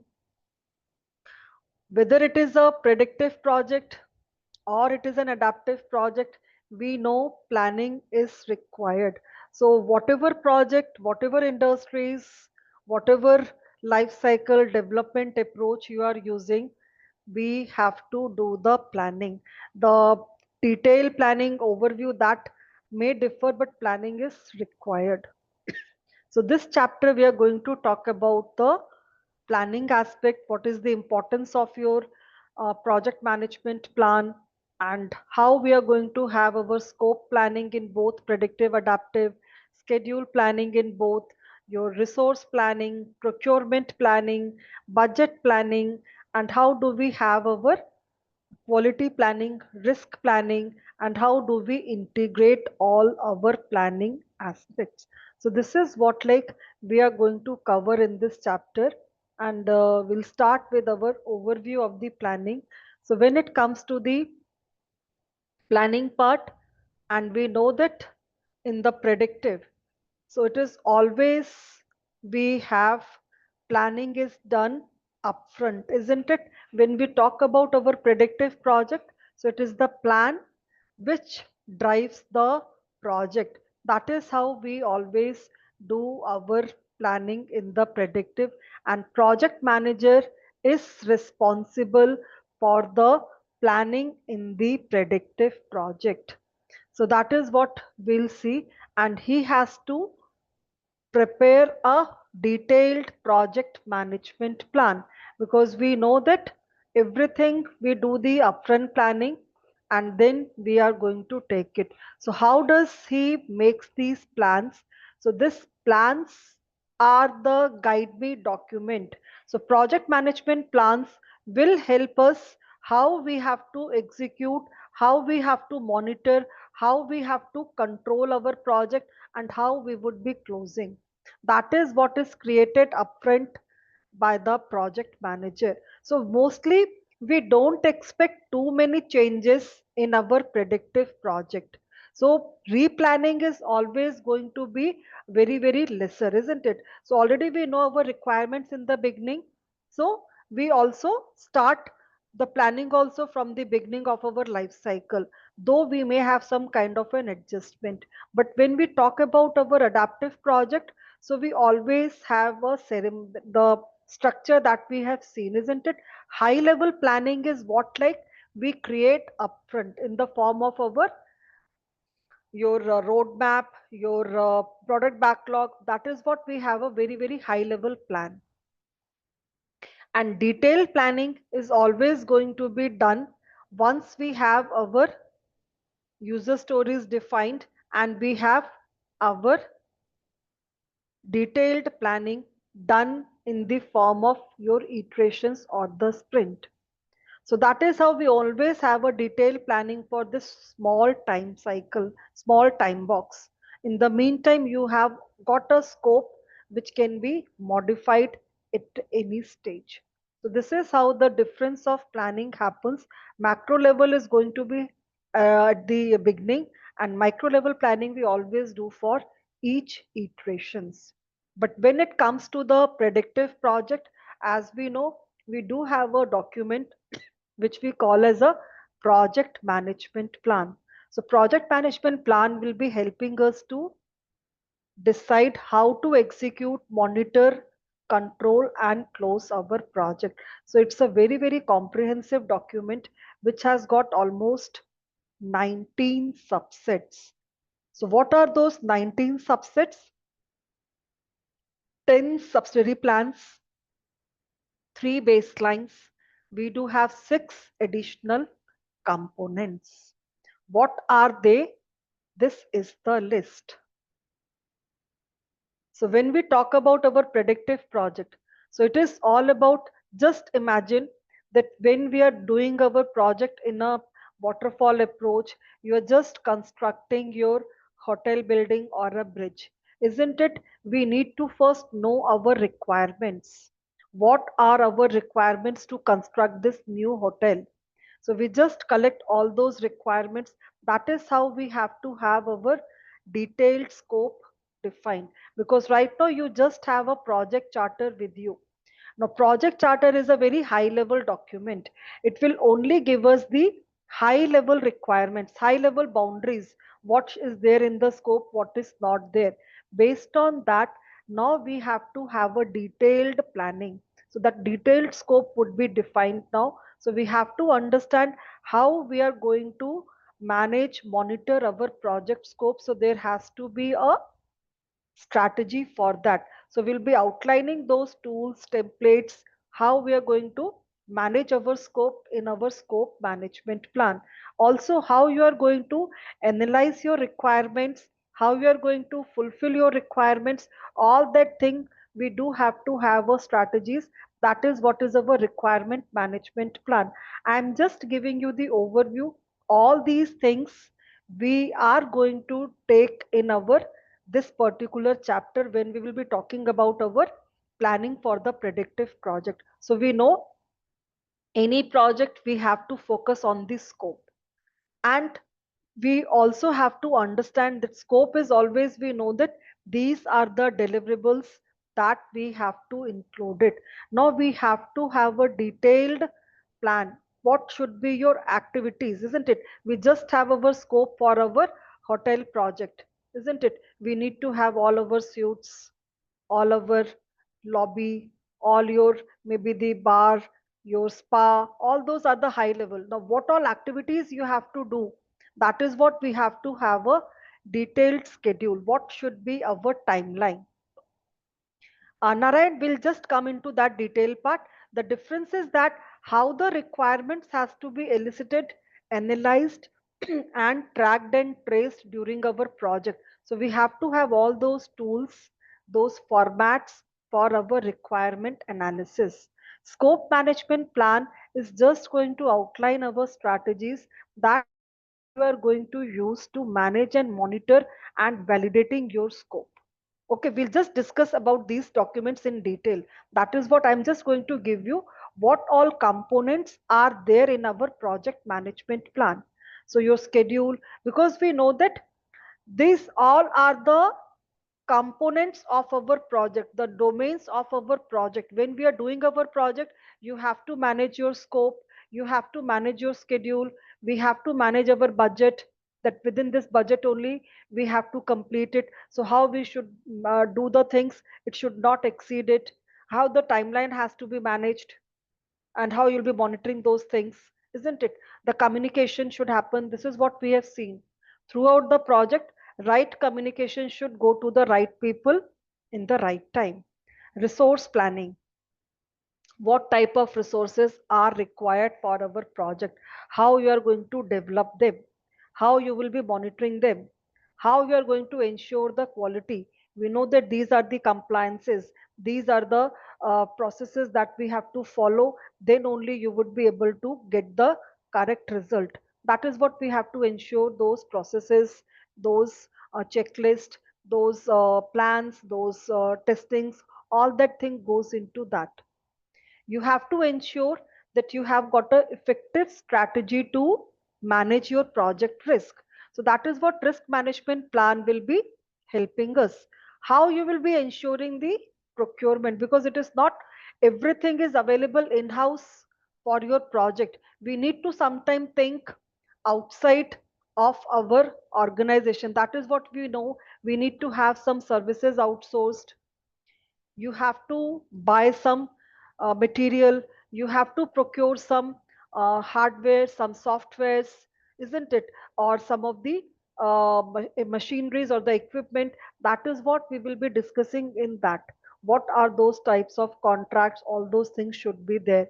Then stakeholder engagement plan, already we have seen how we are going to have our engagement strategies for the stakeholders for the healthy relationship. So all these are the output of our planning processes. That is why we call them as a subsidiary management plans. So these are 10 components, 10 subplans, and we do have the three baselines. Baselines are the approved version that has to be followed in our project, and we have to track them. Any variances based on these baselines has to be always monitored. So we do have a baseline for our scope, schedule, and budget. That is what throughout the project we have to ensure. We have to ensure our project health, project success, that we should ensure that you have full completed all the project requirements within the approved timeline and your approved budget. So we'll talk about these baselines also. There are some additional components that is also going to help us. Now we discussed about the changes. What if in our predictive project we have to modify our scope? It always sometimes happen. We do have a controlled procedure actually. We don't entertain too many changes. So we just have to have our plan for that, that who would be the people who are authorized for those changes and how we are going to manage and implement those changes. So we do make a plan. There is a configuration management plan which is just going to keep track of all our configurable items. Just like we have got so many documents, we use so many softwares, drawings, your features, all those things. What if some updates are there on those? Requirements are modified. So we know that we have to keep track of them. So there has to be the integrity, there has to be a consistency, that every team member, everyone is following the correct version. So that is how we do have a kind of a system in place which will be keeping track of those documents, those drawings, those softwares, all those configurable item.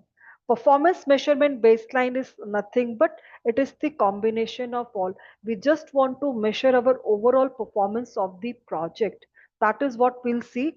The most important tool of our PMP, earned value management. We'll discuss that also. What project life cycle we are going to prefer, isn't it? Whether it is a kind of a construction project, so you may have your feasibility study, your permits, you go for our designing, all those things. So construction, testing, if it is a software, there also we have all those design, development, testing, deployment, maintenance, all that kind of a thing.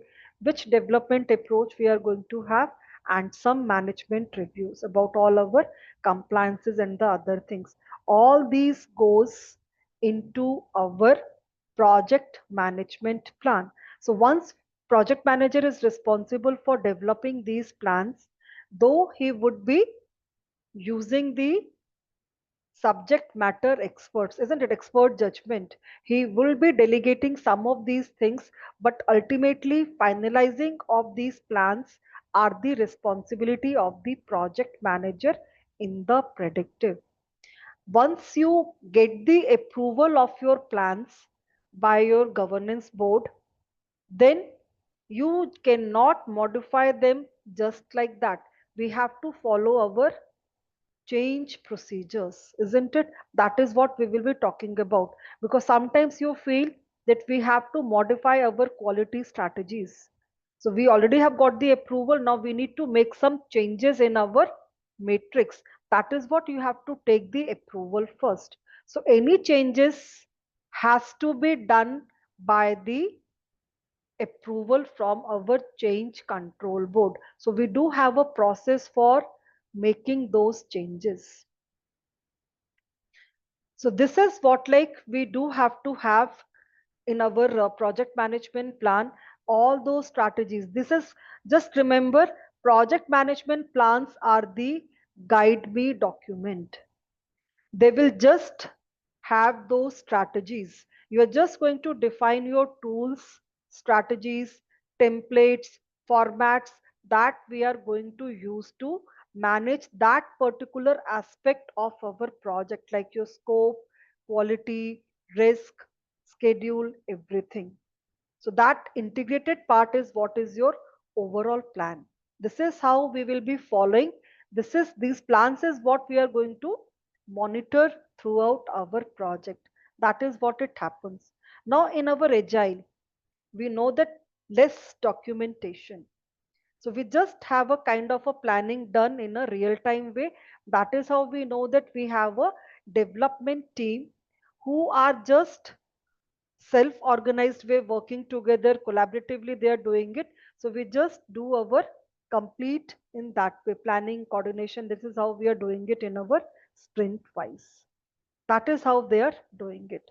So project management plans are always used in your predictive and in the hybrid, because in the hybrid, wherever we are working with those predictive way, you may use some of these components.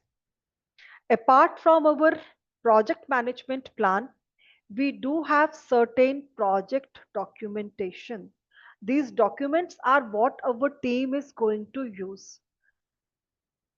The team is working on the project, so they know they have to update, they have to always create some documents which is going to help them in working together, isn't it? So this is what we continuously update, isn't it? We saw in the previous chapter stakeholder register. There is a document, we call it as a risk register, issue log. Whenever any issue is raised, we have to document it. We have to always update these documents, which will be helping us in our further phases or the future project. We talked about OPAs, organizational process assets, where we know that we do have our historical database.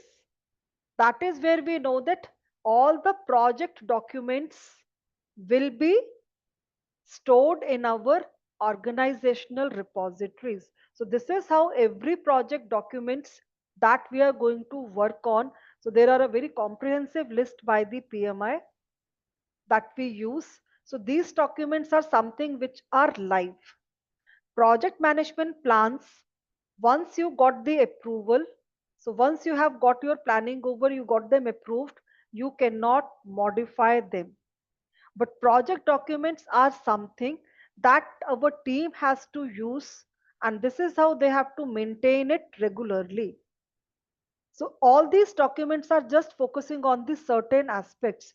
We will be discussing about these documents also, isn't it?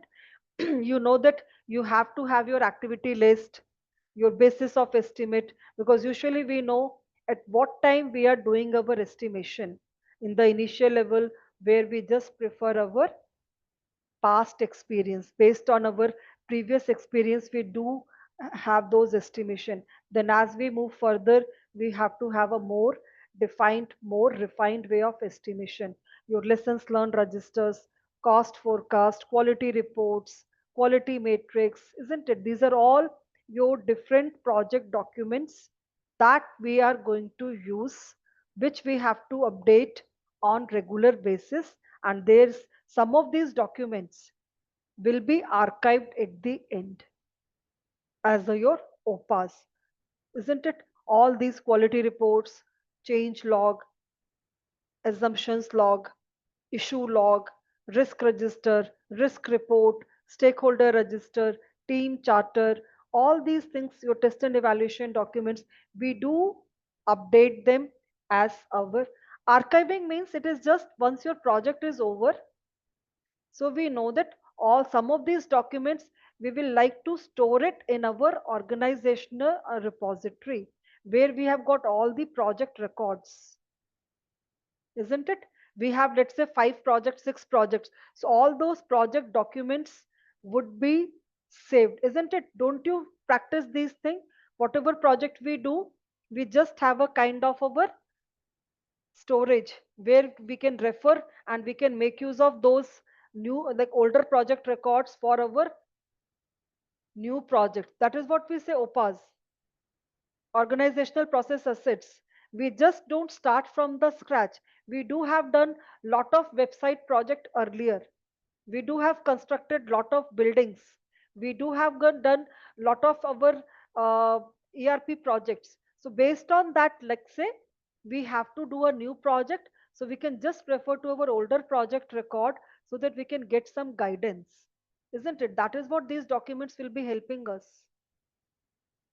That is what like archiving means. It is just we are going to update them in our organization central database where we have all our project records. So just remember the difference between two. Project management plan is after approval, cannot be modified without following your change control process. Project documents are the live because they are essential for your planning also. When you are doing the planning, so many of these items you have to use during your planning. We'll talk about them also as we will be going ahead. So project documents are not at all a part of your project management plan. Okay, so that is the difference. If you see, I'll just share you that document also just to make it remember. So when we are saying in the adaptive or the hybrid project, how we do the collaborative planning. So we know that it is the product owner who is going to decide what work we have to do. So product owner decides the objective according to the customer needs and team has to execute the work, isn't it? So team is going to do that. So it is the team member who are the local domain experts in the integration management, means how the things has to be planned and completed. It would be always the decision of the team member. They are responsible for planning in the adaptive. So we just have one person who will be doing the coordination, isn't it? Because everybody on this team has to contribute. So there is a someone who is responsible to ensure that we are providing them with a kind of an environment where people can work self-organized, coordinated way. That role is what we call as a team leader, project manager, or a scrum master. So his main role is to help the team to remain focused on executing the planned work. He'll ensure the team is not being assigned some other work like without the irrespective of their project activities. So they should be only focused on carrying out the project objective. The project documents is what you have to update, Shilpa, regularly, isn't it? That is what we talked about. You have your stakeholder register. Now sometimes we found that the stakeholders power or interest is modified. We have to update it. We know that we have a risk register we have identified in the beginning. In the anytime you come across a new risk, you have to update it, isn't it? So project documents the team is going to use on a regular basis, so they have to update it as and when it is required. They don't need any approval or that kind of a thing from the board to update, because the documents are basically that they have to use for their day to day working, for their planning. Right, Shilpa? That is what is the live documents we say. Yes, because team has to use for their planning. But plans are something because we know that in the predictive project, we do create our upfront plan and we execute accordingly. So already we discussed multiple times that when we talk about our predictive, so requirements are always defined in the beginning. Before you are developing, you should know your requirements. Your certainty about the requirement should be there if it is a predictive. In the adaptive, it is all progressively elaborated, isn't it? We know that requirements are evolving.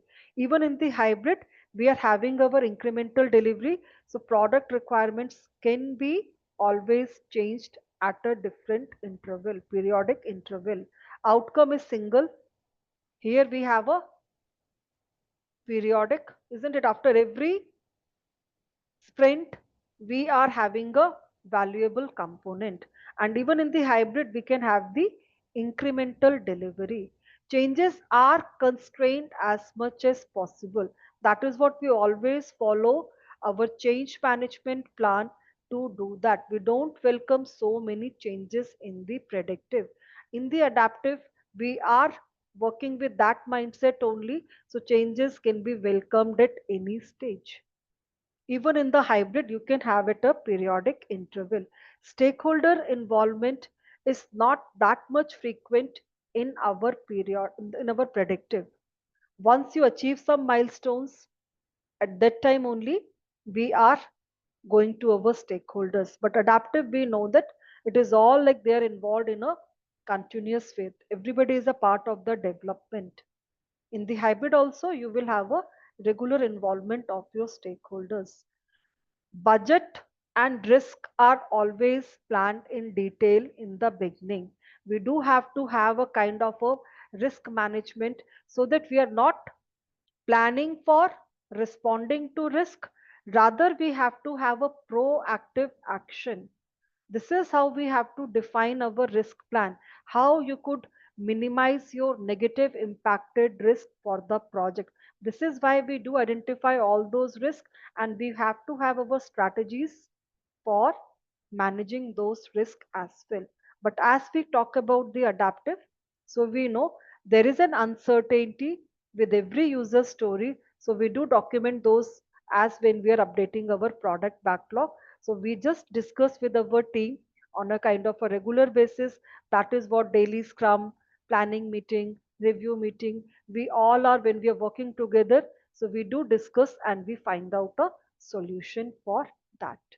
So this was just an overview. Now moving on to the detailed planning. That is the first part. We'll talk about the scope planning. What do you mean by scope?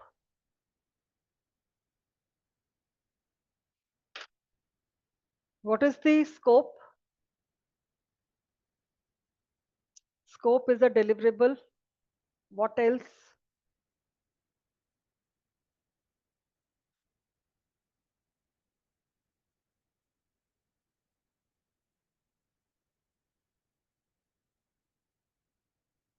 Work need to be done. Expected outcome of the project. Work needs to deliver. Yeah. So scope, outcome of the project. Okay. When we say scope, scope is the sum of the product, services, and the result that has to be provided by the project. Yeah,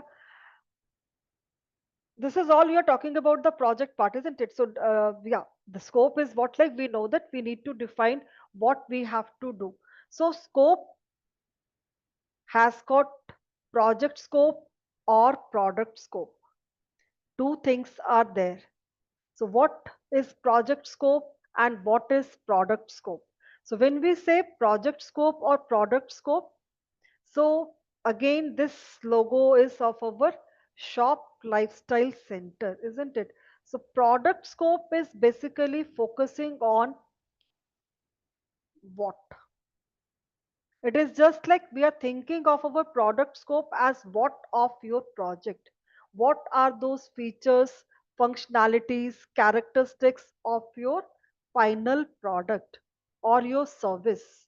what problem we are solving, what features will our product will have, what should be that features in your services, who will be your target audience. And when we talk about this project scope, so how we are going to do those, deliver those features, those requirements, those characteristics, isn't it? So where we have to outline our work, what we have to do, isn't it? So what all activities, what should be our deliverables, and the resources required to do that, budget, all that we are going to now define. That is what we have a project scope or the product scope both. If we talk about this shop lifestyle center, the project scope says we have to complete a construction project and we have to engage a sales and marketing project to fill it with the tenants over time. Product scope talks about that we have to work on a revitalization of this oasis town with the customized spaces of the commercial and the community tenants. Now, scope could be fixed, scope could be flexible. As we know, when we talk about our predictive projects, so we always have a fixed scope, isn't it? So maybe in our, this project is also a hybrid. So the construction part is what we are doing with the predictive way. So this is what is a fixed. We will just have our defined plan, defined drawings, finalized blueprints. Based on that, we have to construct our building, little room for changes, isn't it? And when we talk about our flexible, so we know that our sales and marketing part of this project is a flexible. That is what we are doing with our adaptive way. So this is what is based on our project scope and the product scope.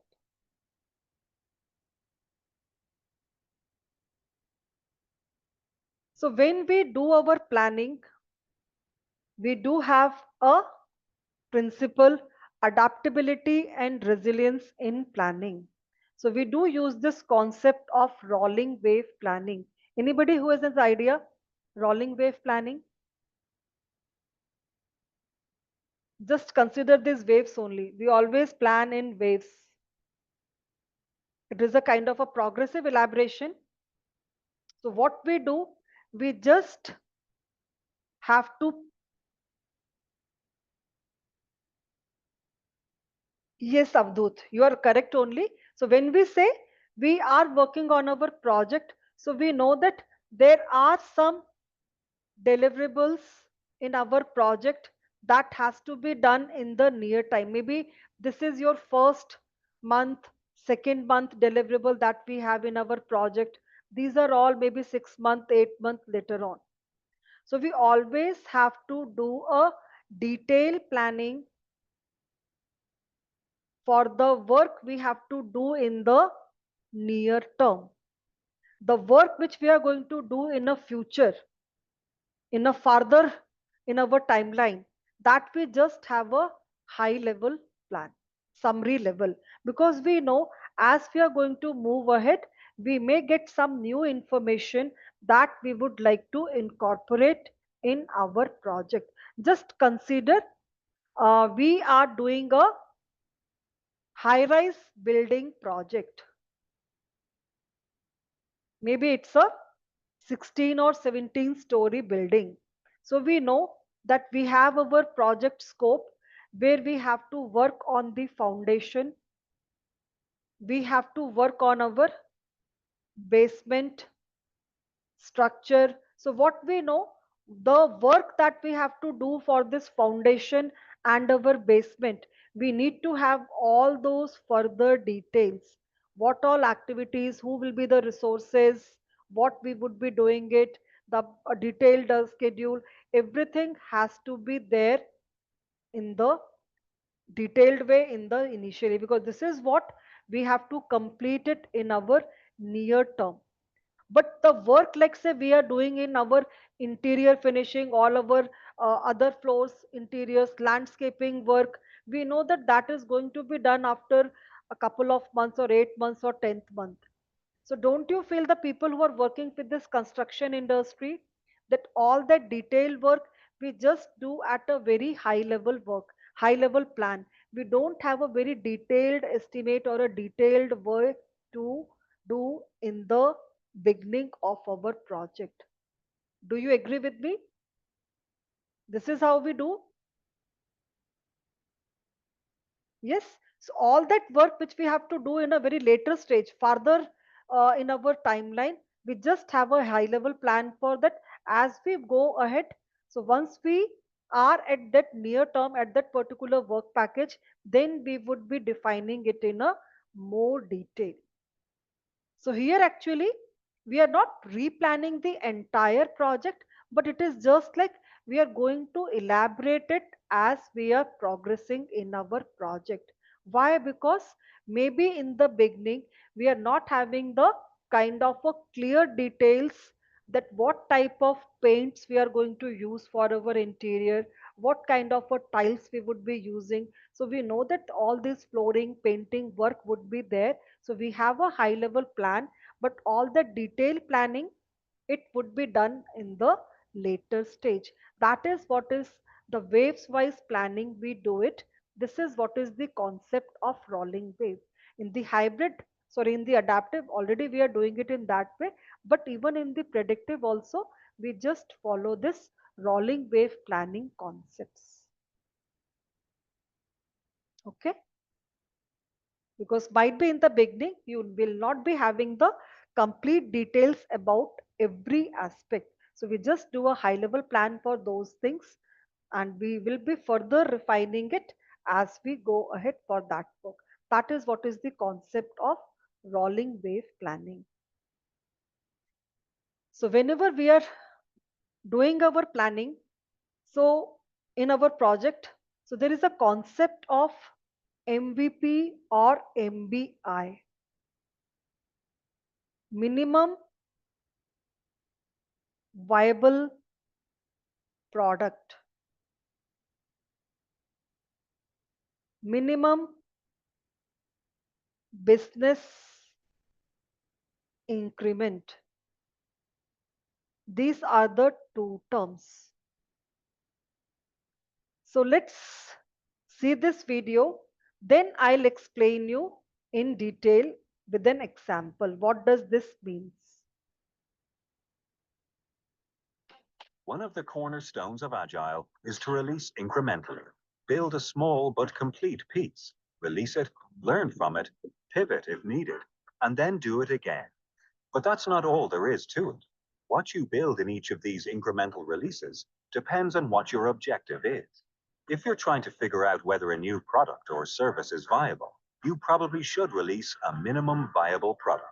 A minimum viable product is often a prototype where some functionality is simulated or even performed manually. The idea is to do just enough work to get something in front of potential customers and learn what they really want. Because a minimum viable product is an investment for discovery. If you're expanding or enhancing an existing product or service, you probably should release a minimum business increment. So this Work to get something in front of potential customers and learn what they really want. Because a minimum viable product is an investment for discovery. If you're expanding or enhancing an existing product or service, you probably should release a minimum business increment. A minimum business increment is the smallest releasable chunk of value that makes sense from a business perspective. A minimum business increment is an investment for revenue. Minimum business increments offer several benefits. They add value for your customers. They help you determine if you're building the right thing. They help you figure out if you're building the right way. They give you a way to determine if what you're building is actually useful. And they enhance your ability to deliver value in the future. Minimum business increments are one of the most useful concepts in Agile, perfect for setting your Agile increment.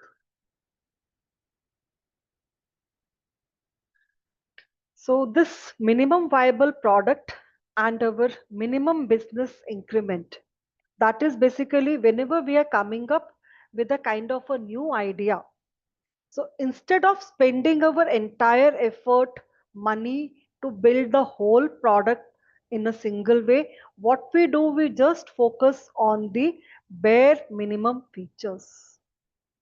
That is the smallest version of your entire product that we can release. And after getting it released and collecting that feedback from the users, then we would like to add on some new additional features incrementally. So this is what like MVP is nothing but just imagine that with our same food delivery app.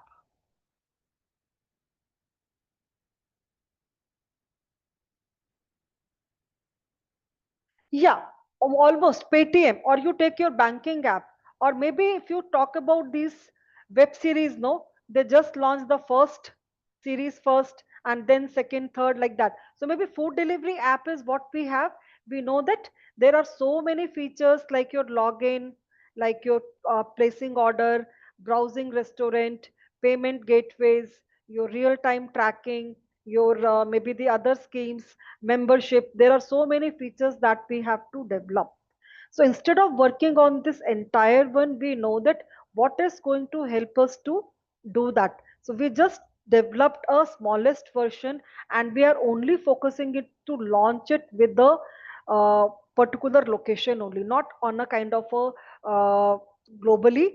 We just have focused on limited cities. So we, let's say, started with our login, and people should be able to browse the restaurant, they should be able to place their order, and they should be also able to do the payment by one or two methods only.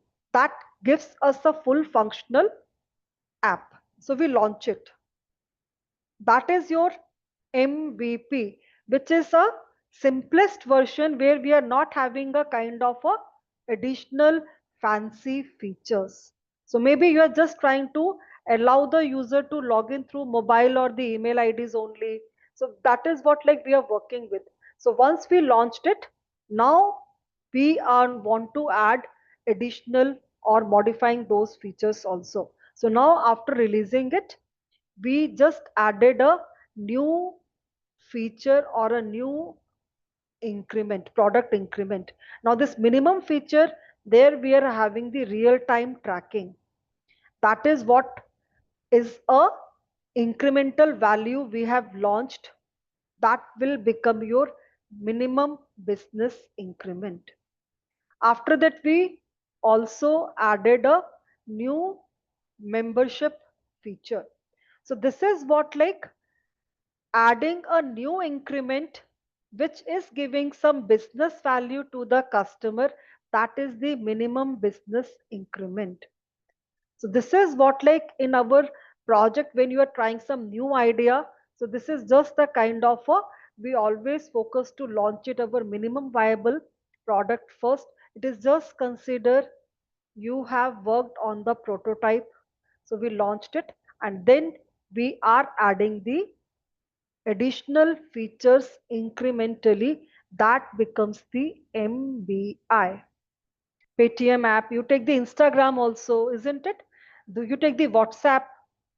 They first launched the basic version, then they are still adding new incremental values. So that is what MBI. Instagram, they launched their basic version, then they added the story feature, isn't it? The all those new features they're still adding every month or every 2 months we get it. That is what is we call as a minimum business increment, the smallest possible improvement to the existing product, which is going to give some additional value to the customer. So both of these things, MVP and MBI, would be considered, because it is how you can make the best of your money as well, isn't it? So you can always test your new product and ideas, and MBIs will help you to iteratively improve on the existing product. Is the difference between two is clear, MVP and MBI? So already Ankit Bhatia has given one example. Any other idea, any other example which comes in your mind? Yeah, MVP is just like your POC, prototype, isn't it? Then we keep on adding the new features. That is what we mentioned, prototyping, POC. This is how we launched it.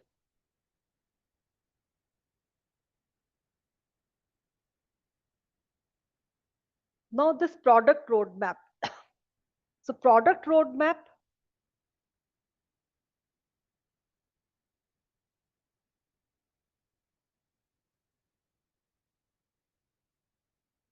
Hitesh, in this MVP also, when we are working on that, so you can work with adaptive no iteratively also, isn't it? When you are coming up with a new prototype, isn't it? You have to work iteratively, new idea. You may not have a time and tested method.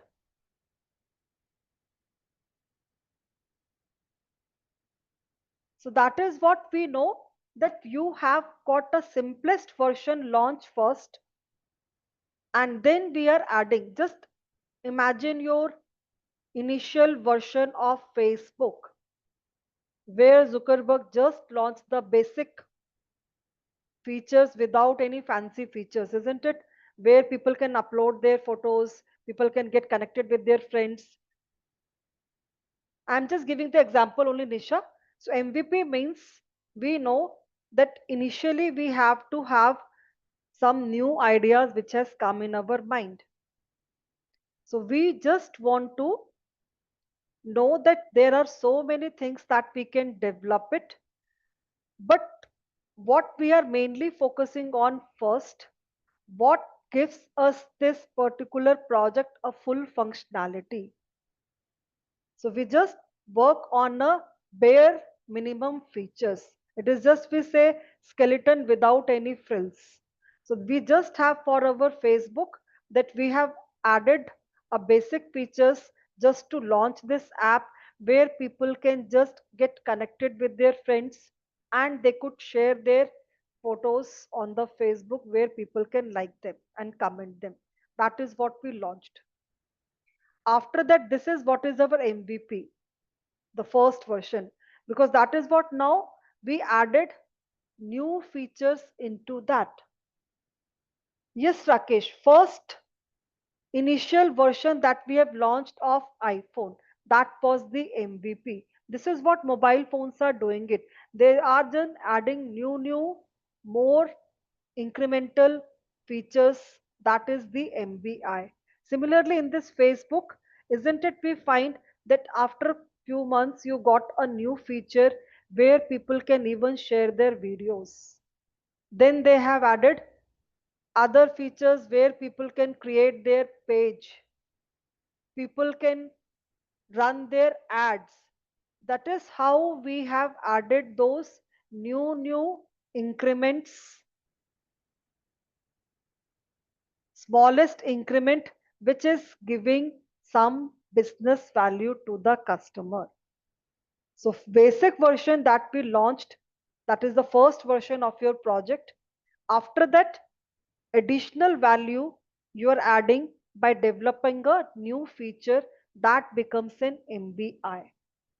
So MVP focus on the initial version, exactly, isn't it? That is what, like, we are only focusing on the bare minimum features that is going to make our, just imagine you launched your website with all that basic features first, then might be incrementally you are adding some fancy features for your website, maybe some animations, maybe other thing. That is what we are doing it. Imagine your e-commerce website.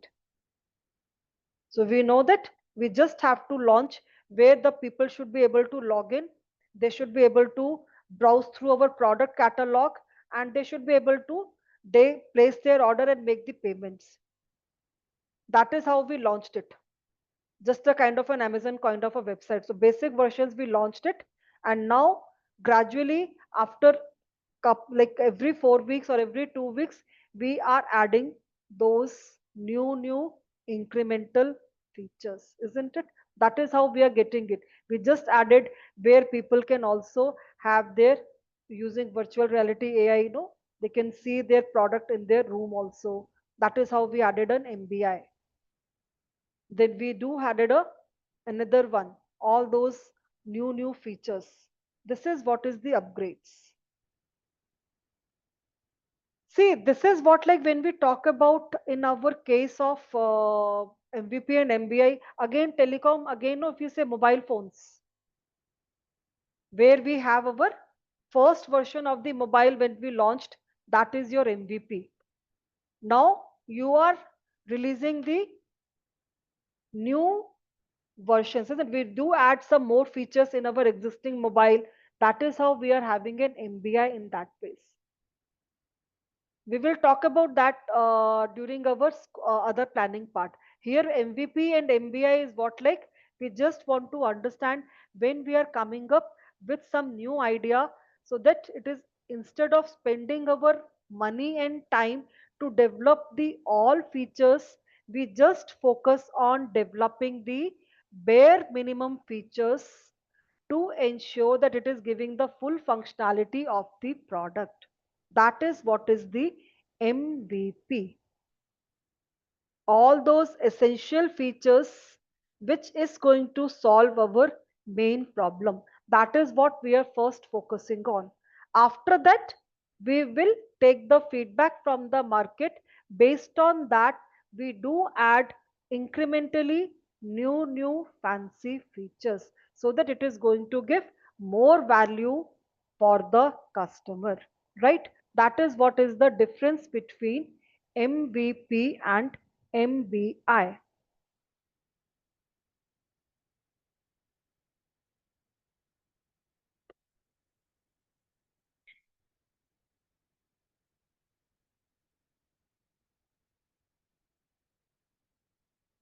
So if you talk about your telecom sector, can we say maybe you consider you are working on a kind of your 5G network services.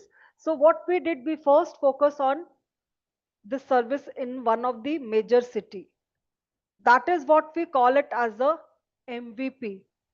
So after you get the good feedback or the other feedback from the people, then you are launching it in the other cities and adding some new features also, right? That could be an example, isn't it? This is how we are now integrating all our CRM, all our other things, all our customer portal you are working on. This is how we are trying to have our new features adding with our existing one. That is what is the MVP and MBI. Link in the planning is there. Suppose you know that we have a kind of a project objective, so we now decided, hey, this is our project, so whether we should launch it as a whole, or let's first focus on our first 3 months, we should just release these core essential features. That is what we will be focusing on. Rest of the features we will be putting it later on, incrementally we will be adding on. So this is how we decide. Considering our MVP, we have to do our planning. Right, Rajesh, am I able to answer? That is what, like, when we are trying to our scope planning, so we have to just consider whether we are first focusing on the MVP part, or you are working on a project where already there is a existing and we have to focus on the MBI. That is what right now we are just considering about our core concepts. Now product roadmap is also applicable for all the project. So when we say product roadmap, so product roadmap is nothing but it is just a kind of a bigger view. It is just like where we have a big picture, as I just mentioned, for our any product, we just break it down that we have a kind of a product vision. So maybe in our January till April or January till March, we will be focusing on these features. During this month, these features. So that is how we do set our goals in the chronological order, how we are going to have our product strategy. This is what, like, product roadmap is. We do decide in our initial strategy meeting, so that we know what should be your timeline for your project milestones. So this is how you may have a different version, that what we have to focus now. These features we will be releasing now. They are the core element of your project. Next, what we would be working. Later on, what we have to work. So we just have a kind of a big picture that we define. So our project says we have 3 quarter or 4 quarters we will be working on. Quarter one, we have to focus on these features. Quarter two, we will be working on these features. So that is how do we have a kind of a bigger view of our project. So though it is most of the time we use in the agile project, but maybe you can use it in your hybrid, even in the predictive project also in the beginning, which is just going to envision a bigger view of our entire project. So it is just going to help us to define the short term, long term goal of our project. Then comes the milestones. What are the milestones? Do you people prepare your milestone charts? Yes. So what are they?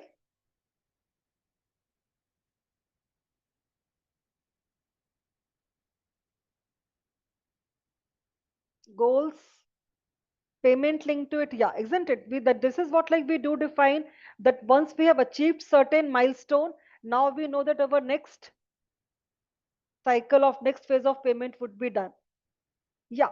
So we do have these milestones on our project, isn't it? They just specify some significant event, what we have achieved. Maybe beginning of a particular important phase or the finishing of. Yeah, we do have these milestones in our Gantt chart as well.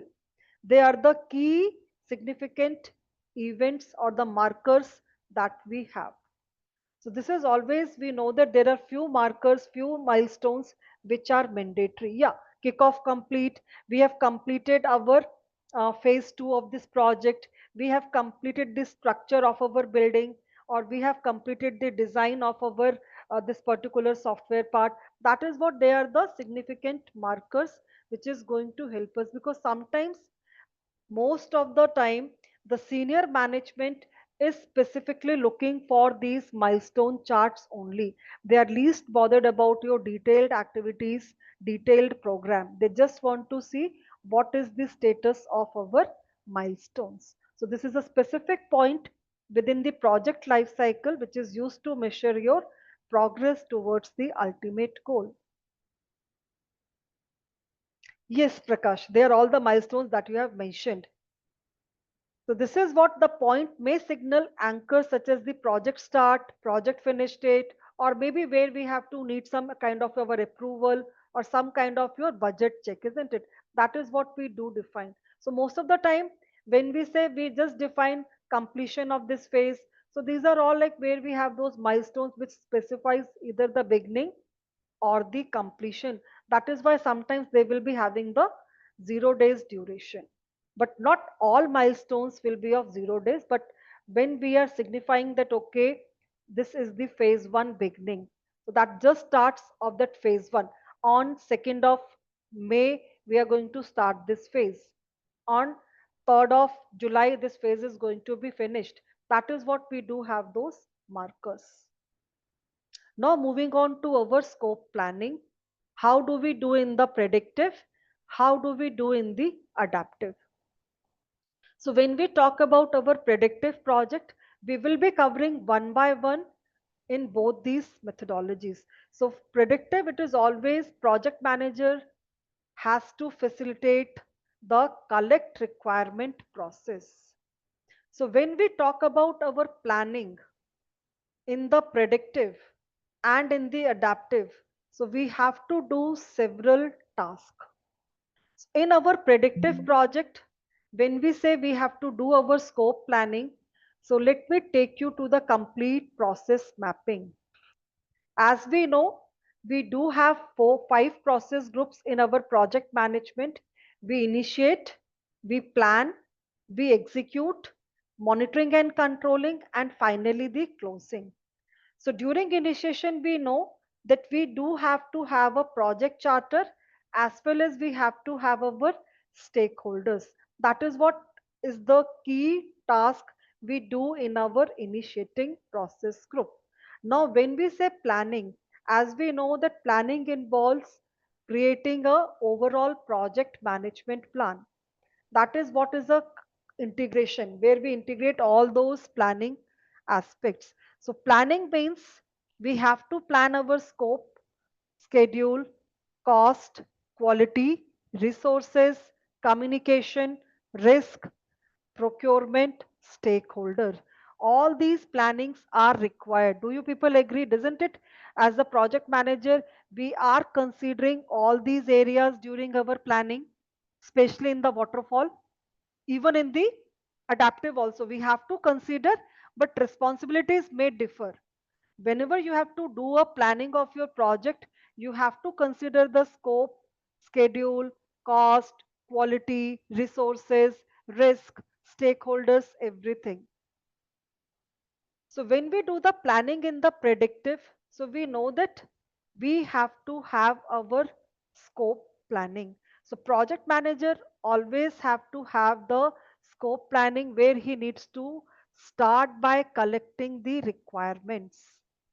What would be my project requirements?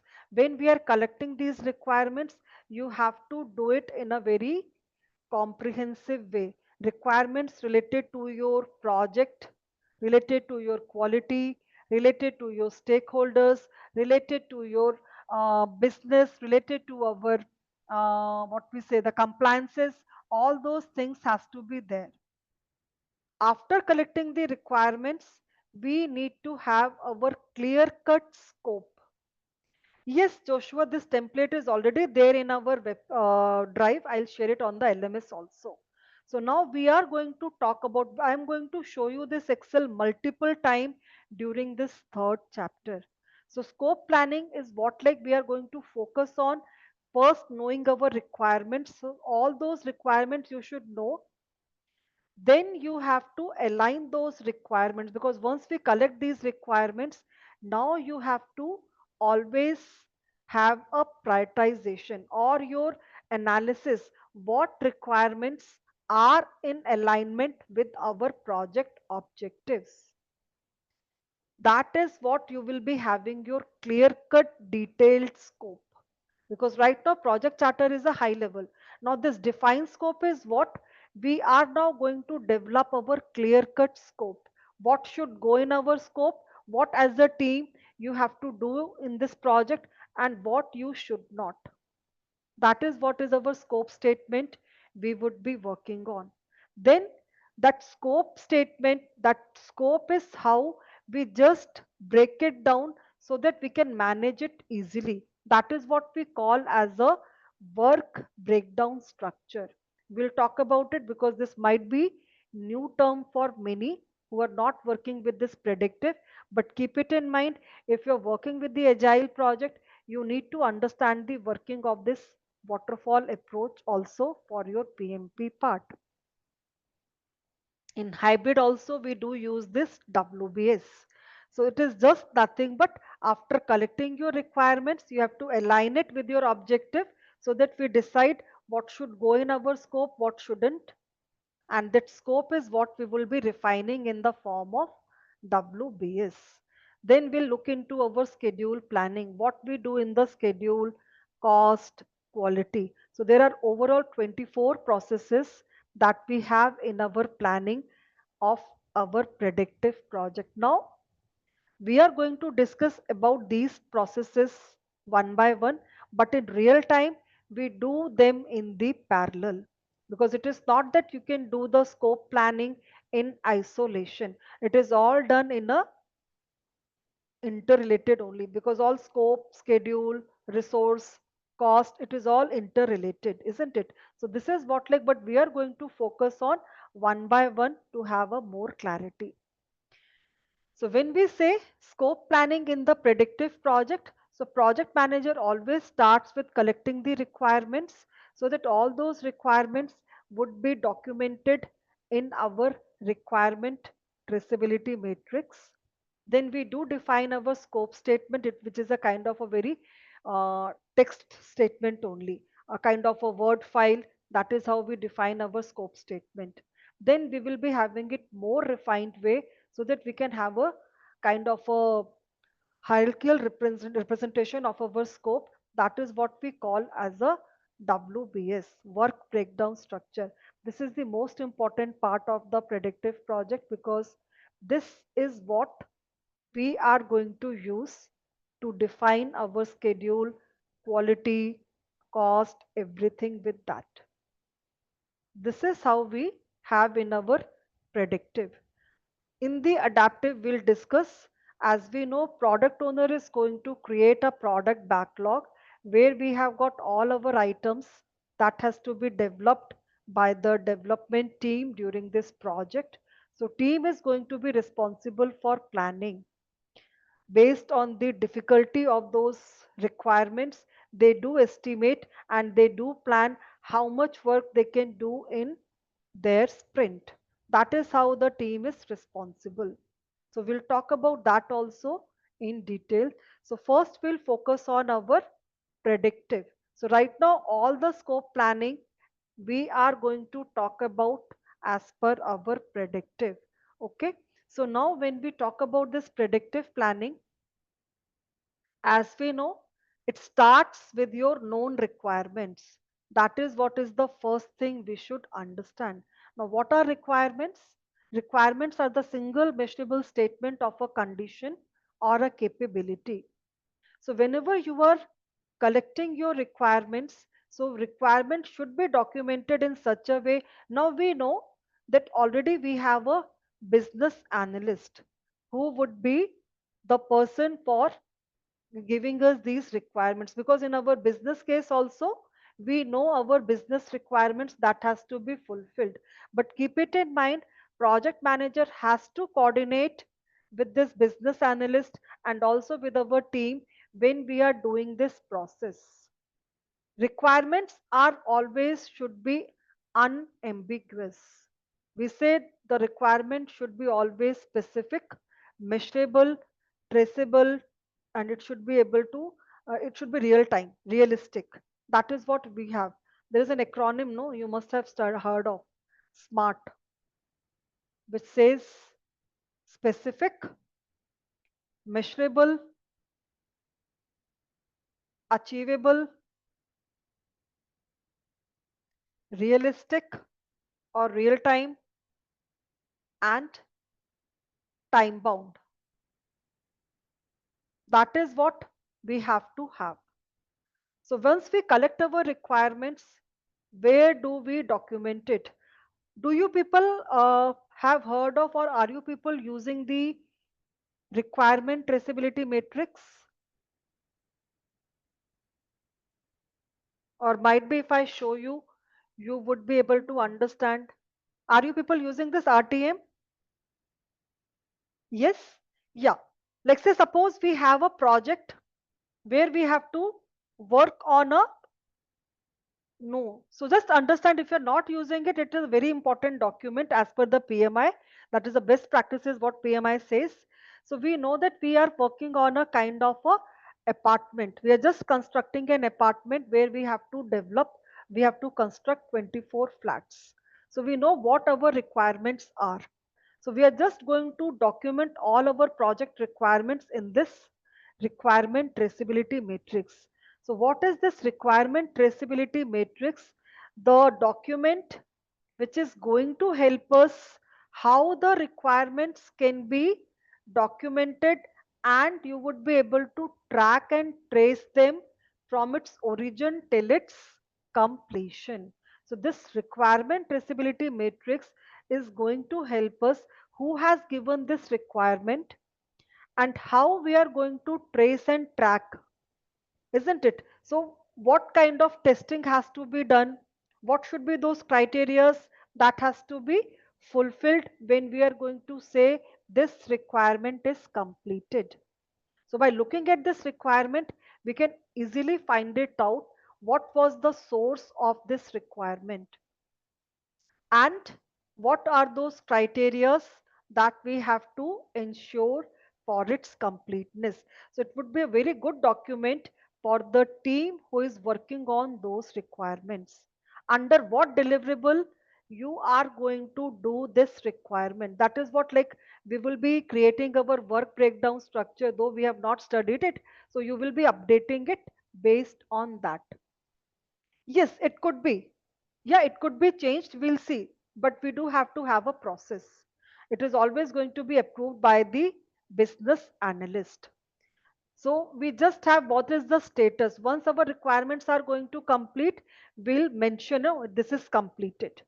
So at the end of our project phase, we are going to use this document to understand whether all the project requirements are completed or not, so that we can get the formal acceptance as well. If we talk about an IT project where, let's say, you're working on a website, so this could be an example. For our website project, we have collected the requirements, and also you have got, now this fields, this template may vary from project to project. So, but this requirement documentation is what we called as a RTM, requirement traceability matrix. It is just going to help us to document our requirements, and also it is going to help us to, because once you document your requirement, it is just going to give you the summary. We have to build bedroom, we have to build lawn, so how that has to be fulfilled. So that is a detailed document that we prepare. So mostly in your predictive and in your hybrid project, we would be using it. That is where we use so many documentation for completing our project, so that there is a complete plan and we are not missing anything, and we are following and sticking to those plans in the predictive project. So requirement, how we are going to have this RTM and how we would be doing this. So we need to have a requirement management plan. Now this, which one column you are talking about? Yes, Sundaram, that is what I told you. Requirements has to be linked with your deliverable. Yeah, linked with your deliverable. So this is what, like, we know how many requirements are there. So we have a requirements where you have classified it 1.0, 1.1, 1.2. Maybe our requirements related to bedroom.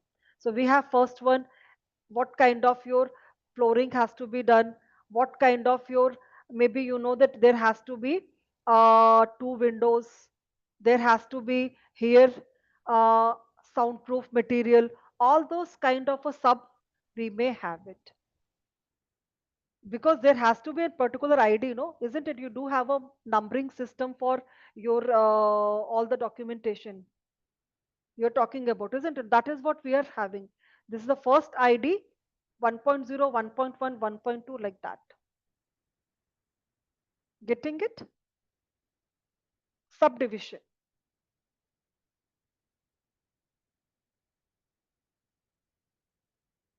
Now, when we talk about our this requirement analysis, requirement traceability matrix, so we know that we have to have a requirement management plan. Now, this requirement management plan is going to help us to understand that how the requirements would be analyzed, how the requirements would be documented and managed. So, what kind of your RTM has to be there? What would be the analysis you will be doing it?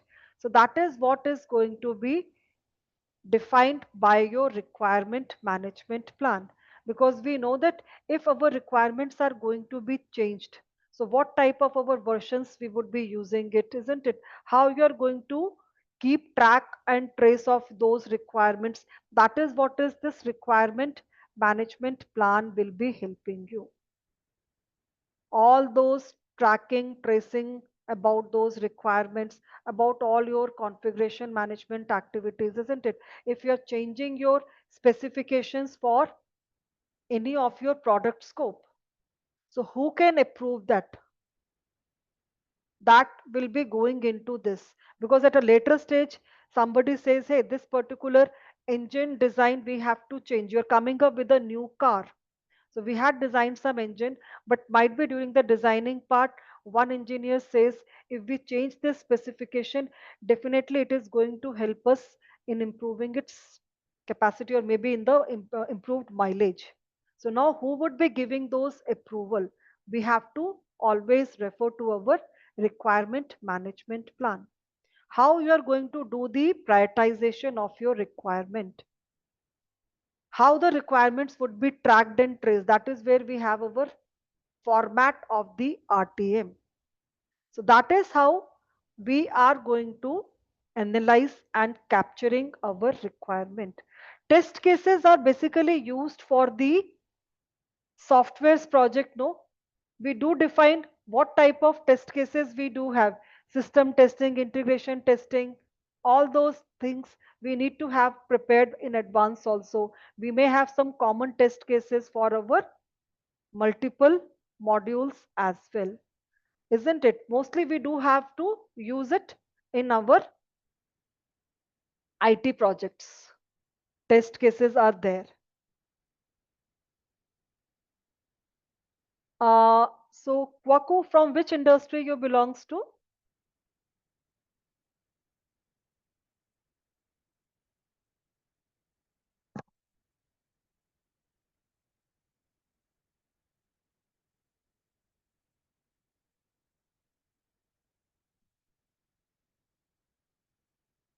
Okay, so basically we do have, okay, government consulting firm. So mostly like whenever we are working on our project, no, sometimes so we need to have a kind of a, like all those conditions, all those inputs, what kind of a results we are expecting, manual testing, automative testing you are going to do, that we need to have those steps, those results. That is what we do define our test cases for the project.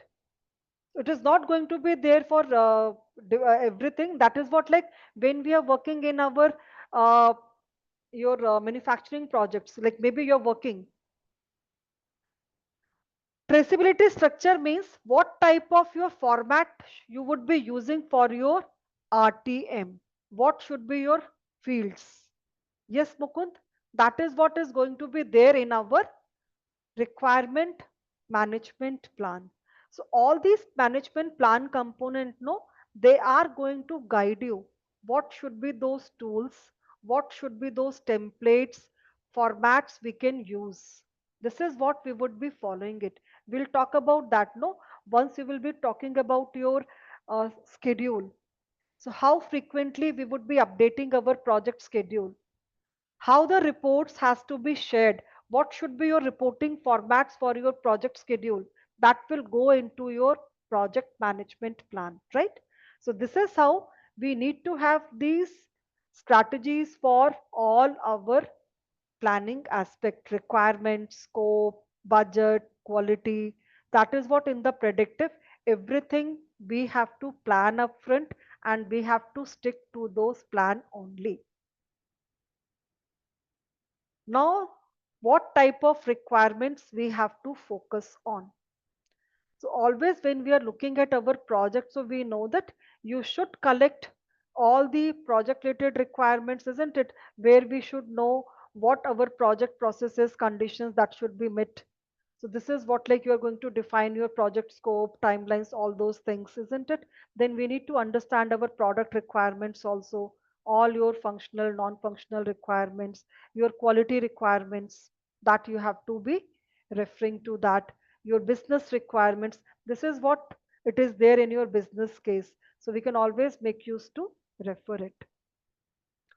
Stakeholders requirement, that is what we have discussed. How do we understand what are their reporting requirements? All those things we have to consider. Plus we also have to focus on our transition or the readiness requirement. What does this mean?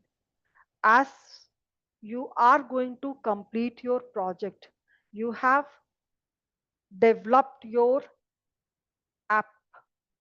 Now you know that this app would be used by a bank. So once we are going to transfer this project from the project team to the operation team, we know that there has to be some transition activities. Those transition activities are what? You need to provide them the training. You have to deploy that app or the banking application in the particular bank, isn't it? All your database, older database, has to be migrated to the new server. So all those transition requirements we should understand, because you have to do the planning for those transition requirements also. We know that we have to provide the training, we have to develop some manuals. So you have to always allocate some resource for doing that thing. That is also we have to understand. So when we are collecting our requirements, so we have to focus on all these requirements so that we would be able to have a clear cut scope and we are not going to miss anything if we are covering all these areas. Now this slide has got lot of information. We are now going to discuss the collect requirement process in detail, how we do that process. So this is what like we will be talking about several techniques. Some of these techniques you might be aware of, and please do keep it in mind. You will not use all of these techniques in every project. You will be always tailoring. You just have to see what tools and techniques are appropriate as per your project. That is how you would be doing it. So as we know, expert judgment is the most or a common technique where we would be using in most of our planning part, isn't it? So it is all about you are going to talk to the subject matter experts to do that. And also you have to use your interpersonal team skills when you are collecting the requirements for using these techniques, because some requirements you can always collect via observation.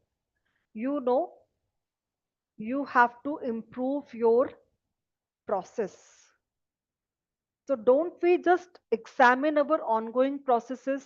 So just by observing that what type of processes currently we are following, what kind of our documentations, what kind of our process chart, flow chart is there. So by looking at that, also we can get to know our requirement. That is what is the observation.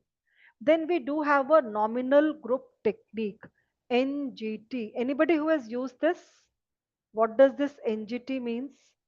This is a good data collection technique for requirement, for risk also that we use, no?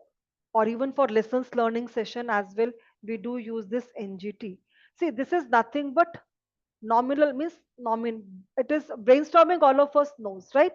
Brainstorming is where we are just trying to invite all a group of people who are generating the we are just generating the ideas by a doing a kind of a brainstorming session.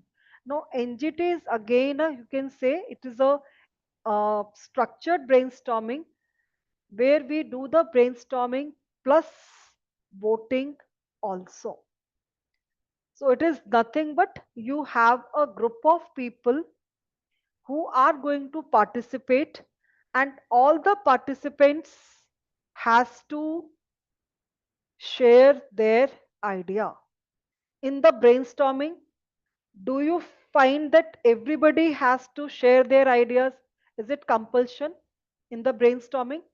When we do this brainstorming, maybe 10 people are doing it. Do we make it compulsion? No. Yes, but in the nominal group technique, all the participants needs to share their idea. So if we are doing this session, there is a facilitator who is going to initiate this session. There are 10 participants. All those 10 participants will be coming up with their ideas. Once we collect their ideas, then we do the voting just to rank those ideas.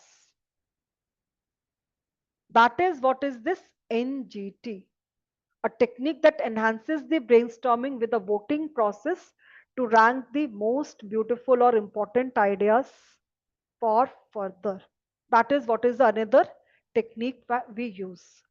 Then we do have this facilitation workshop, which is again where we are inviting a pre-qualified stakeholders only. It is not everybody can participate. We do have a qualifying criteria, stakeholders having this background, this much of experience, all that criteria we set, and we do have a kind of a workshop. Brainstorming we discussed. Interviews is again, this is what we discussed when we have to know about the expectations, requirements from the key stakeholders. So we just try to do a interviews. We just go prepared with our set of questions and we do collect our requirements. Then there is a focus group. In the focus group, what happens? Anybody who is working on the ERP software right now, ERP implementation here? Yes, Avdut says. Now, when you say you are trying to implement this ERP in your all the branches of your company, so might be you may have considering all your branches more than, maybe I'm just coming up with a kind of a figure. Don't you feel that it would be more than 2000 employees? It is less only. Maybe you must have 10,000 employees in your different branches, isn't it? So there would be a different groups also. When we are saying ERP, maybe the sales department, you have your production, you have your engineering, isn't it? Now we know that in our sales department also there would be few people who are the frequent traveler. Might be they just travel 10 times a month. There would be few travelers who are just doing one a month, or there would be few people, few stakeholders who might be traveling only 6 times in an year. So now we know that there would be at least 1,000 people who are the sales executives who falls under frequent traveler. Now, is it possible to talk to those 1,000 people? Is it possible for us to talk to every 1,000 people? It will not be feasible. So what we do, we only select set of group. Maybe just you collect 10 to 15 people or 8 to 10 people from that particular sector, because what their requirements would be, the other people's requirements also. That is what we called as the focus group. You are coming up with some kind of an LMS for a university. Yeah. So university, we know that this LMS would be used by the learners, maybe the students, your professors, your support team also, maybe the parents also, you are providing some access.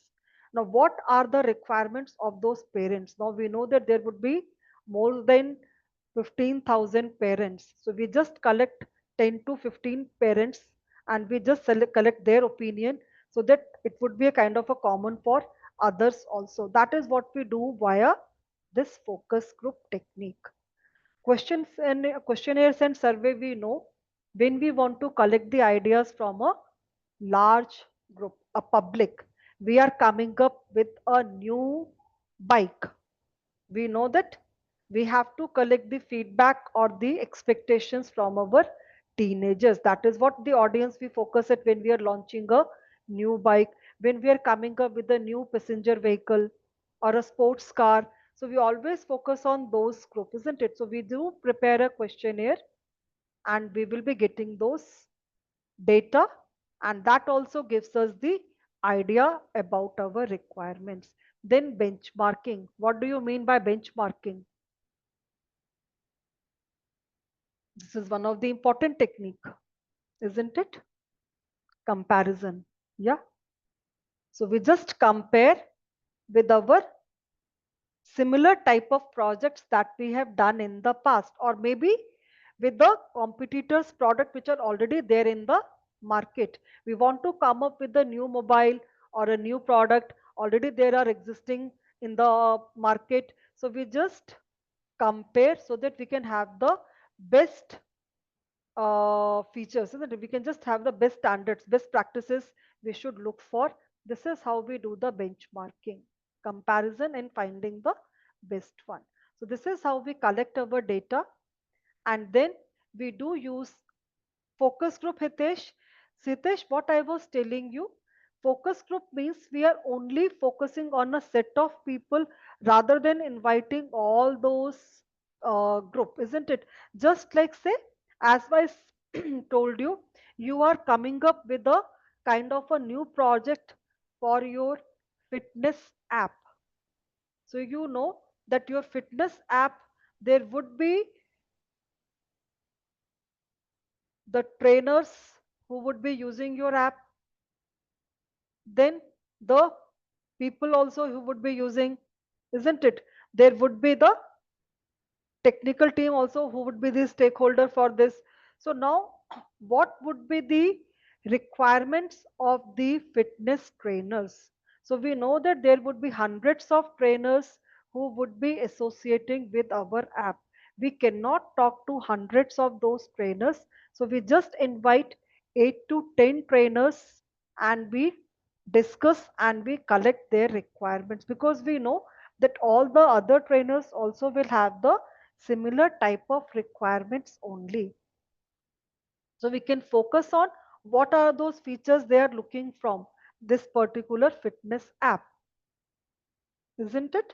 So we can just identify what are the challenges, what are the features they look for. So we can only focus on those limited set of people rather than going for all the thousands or hundreds of people. Yes, Sitesh, am I able to make it clear? Am I able to answer your question? Yeah.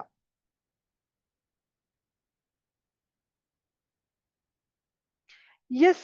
So focus group is mainly we are just trying to looking at a small group, because we know that their requirements, their challenges is what will be for the similar type of a groups. That is what like focus group technique is aimed at, because we just want to understand the user preferences, their challenges, their pain point by just looking for those specific group for that small set of group rather than inviting everyone, because it is not possible to invite all those thousands, hundreds people. It will be a very time consuming.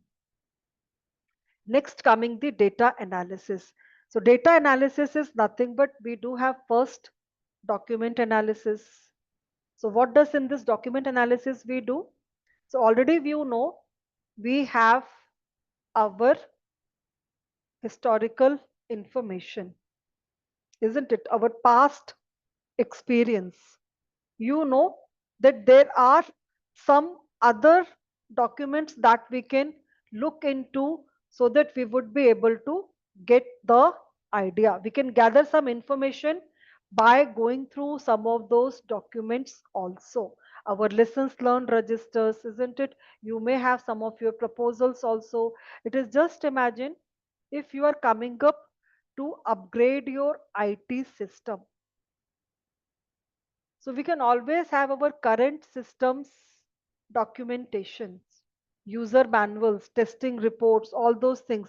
Plus, we may have our previous project reports also, so that we can understand, evaluate those, and we can get some kind of a requirement. That is what is the document analysis. Then comes the alternative analysis. So, alternative analysis is basically when you have got multiple options, you have got different options or solutions. So now you want to determine which solution would be the best.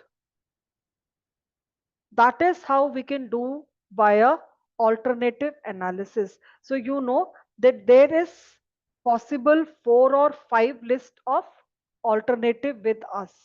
That this is what is the possibility we can have. Yes, Dhanisha, that is what we talked about interview, no, one to one, isn't it? This is what one to one we are doing it via interviews. One to one or one to many also you can do it. We discussed about. Do you feel any other data gathering techniques we have?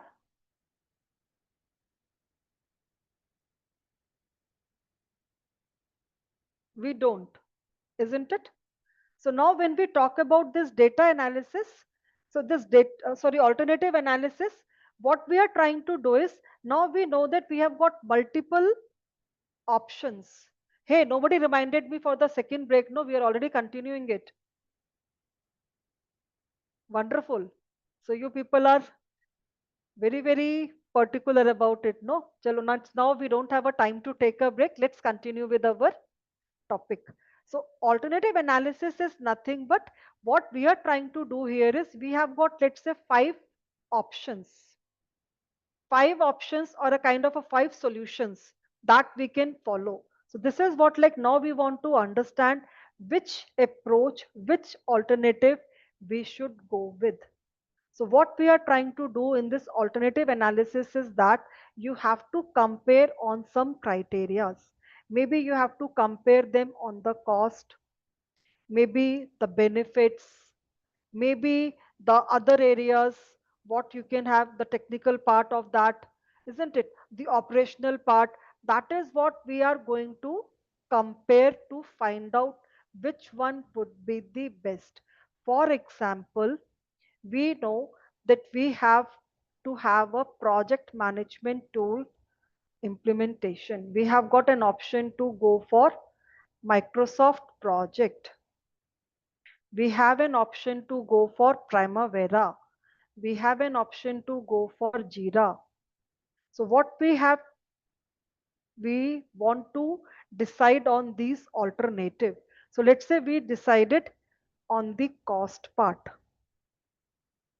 customer support, integration, how much features, what integration can be done with our existing system. Maybe you may have the other aspects also about its features also. So we just have a kind of a weighted score from 1 to 5. Let's say on the cost part, we have given Microsoft Project as a 4, Primavera as a 3, Jira as a 5 weighted score. Customer support, let's say we have given this way. Integration might be this way. The features wise, MS Project 3, Primavera, let's say 4, Jira, let's say 4 or 3. So that is how we are going to do this alternatives analysis, and based on that we choose with the scoring system which one is a better option.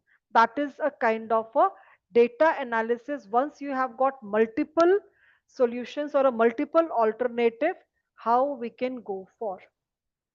Then product analysis is a technique when we see document analysis, as I just explained, it is nothing but you are just trying to review, analyzing the existing document that is there. So you are just trying to cater the information through those documentations. We have our previous project records. You may go through some of the blogs through the internet also. That is what, if you're coming up with a kind of a new system, new project, new kind of a product, that is what we are trying to get some information by reviewing the existing documents. Yes, Ankit? Product analysis is basically once you are trying to work on a project, the outcome of that product, a project isn't product. It is just we are coming up with a new mobile.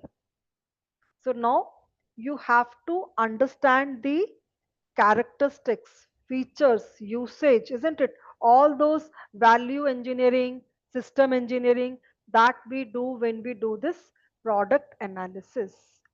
Yes, that is what is we are now trying to do. So we just try to evaluate those product functions so that we can identify what area we have to improve, isn't it? This is how you break down all your different requirements, different functional features, components. So we just have a way to optimize it. That is what are these data analysis techniques that we do consider during our requirement collection process. Now, once you have your requirements, we need to take the decision that which should go on top or what should be there, what shouldn't be there, isn't it? So that is what like we are discussing. Now we want to understand. Dipti, I just explained alternative analysis is where you have got multiple options, multiple solutions, and now we want to decide with those options what we should go for. So you have to evaluate those alternatives with some criteria. You have to do that maybe cost benefit analysis, isn't it? You are just going to do on its technical feasibility. So which solution, which alternative we should decide. I'll just explain it with the multi-criteria decision analysis. So it will be easy for you to understand. Okay. So when we talk about this decision making technique, what should go, what shouldn't go. Now we know that we want to discuss with the customers or with our stakeholders. We are coming up with a mobile. whether we should include this feature or no. You have a kind of a some feature maybe for your emoticons, yes or no. So what, how we can take the decision? That is what normally we do a voting, no, where there would be, we'll collect the votes of all the people, how many yes, how many no's. The same thing that we did for our decision for polling. That is what, with our nominal group technique, when we are doing it, we are combining the brainstorming with the voting for prioritizing. Yeah, Lindsay? So when we say we have to take the decision, so decision could be taken via voting or multi-criteria decision analysis. So you may use several methods. So voting means one way is just where we do this normal polling, just like we did it for our break. So we gone by the majority. Now what if suppose we just have all the group sitting and we just want to understand, hey, should we go for a movie today? People shows thumbs up. That means they are all agreed. This is how we take the decision. Down means no, not ready. All that are the different voting methods we use. Sometimes you know that we have to know our decisions through voting. So we may have this normal polling, you may use this Roman voting. You do have other methods also, we'll talk about, where we do our fist of five. Fist of five is basically where we are not going for a kind of a binary decision, okay or not okay. But sometimes you do have a spectrum or a range of spectrum to get the opinion. So let's say you want to understand what is the agreeableness about our team for a specific requirement, specific idea. So people shows open finger, that says, yeah, it's a kind of a scale where we want to take a decision on a scale. All open finger says fully agreed, closed fist totally disagreed, 1 2 3 somewhat need to discuss further, not fully agreed. That is what is a kind of a fist of five we use. So all these voting methods we use to take the decision, and sometimes we have to go for data driven, where we go for the multi criteria decision analysis. Just imagine we want to decide on our tools, Microsoft Project, Primavera, Jira. We have taken all those criteria: cost, its interface, its integration with the other app, and the customer support. Also you have the features. So you take a weighted score and you put it. Okay.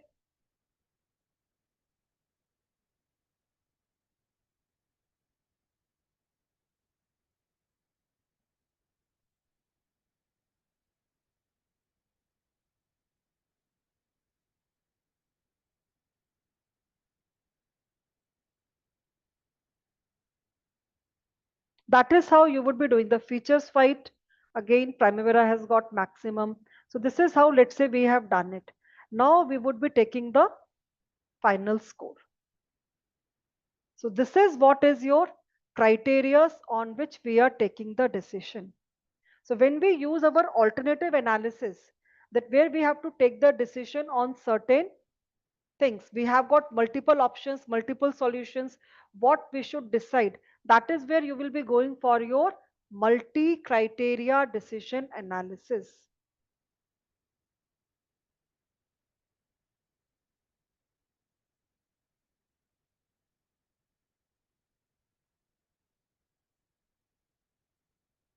So this is how we say, okay, Primavera wins for this particular project. It is similar to that only. You want to decide You have got four options to buy a car. You want to buy a new car. Now you know that what would be my criteria to decide between three models. Whether I should go with this EV car or the kind of a maybe hatchback or sedan, whatever it is, you want to take a decision. Or you have already in the option whether I should go with this Kia or I should go with the Volkswagen, I should go with the Maruti, whatever it is. So where what all those criteria you decide, you keep it in mind for your buying a new car. What could be them? Maybe the price range, isn't it? What else? Maybe it's mileage. Yeah, if you're looking for your engine capacity, AR, that is what, like, just consider and give a weighted score. Year, yeah, maybe. So that is what you can decide by using this multi criteria decision analysis. It is a data driven decision analysis approach where we set our criteria. This could be used in your vendor selection also. You have got five vendors to choose from. So we do have the criterias. Based on that, we give the weighted score. We select it. We want to choose a project engineer or maybe a structural engineer. There are six participants competing for that role. How you will be selecting your team member? You may have those criteria, isn't it? Maybe the T-shaped skills, communication skills, his knowledge, his experience, expected salary. Now these are the criteria we have set. So we will have a weighted score and we will use it. That is what this goes with. Is it clear now? The data collection technique, data analysis technique, decision making techniques. I have given all those examples to make you understand. Yes, only one. What about others? Fine. Now we have a data representation. Once you have your data via so many options, no, now can you just go with all your sticky notes or with your Excel sheet to your management? Hey, this is what we have collected the requirements. We always have a representation, isn't it? We always make use of those tools like mind mapping, affinity diagram, or sometimes this context or the use case diagram also. What is the difference between three? So we know that mind maps are used where you know that we have collected those ideas so that we can always have a branches and the sub branches. Affinity diagram is just going to help us to arrange those ideas in a group, in a category basis. So we know that all those similar type of ideas are grouped together under that category. It is just like when we use those brainstorming sessions, we collect those sticky notes from the people and we just arrange them on the board under these specific groups. That is what is an affinity diagram. Here we may not have the branches and the sub branches. In order to have a kind of a clarity or the hierarchy, we do make use of these mind maps. Isn't it? There are so many tools, Mindtree and the other apps, Smart Sheets, we use these mind maps.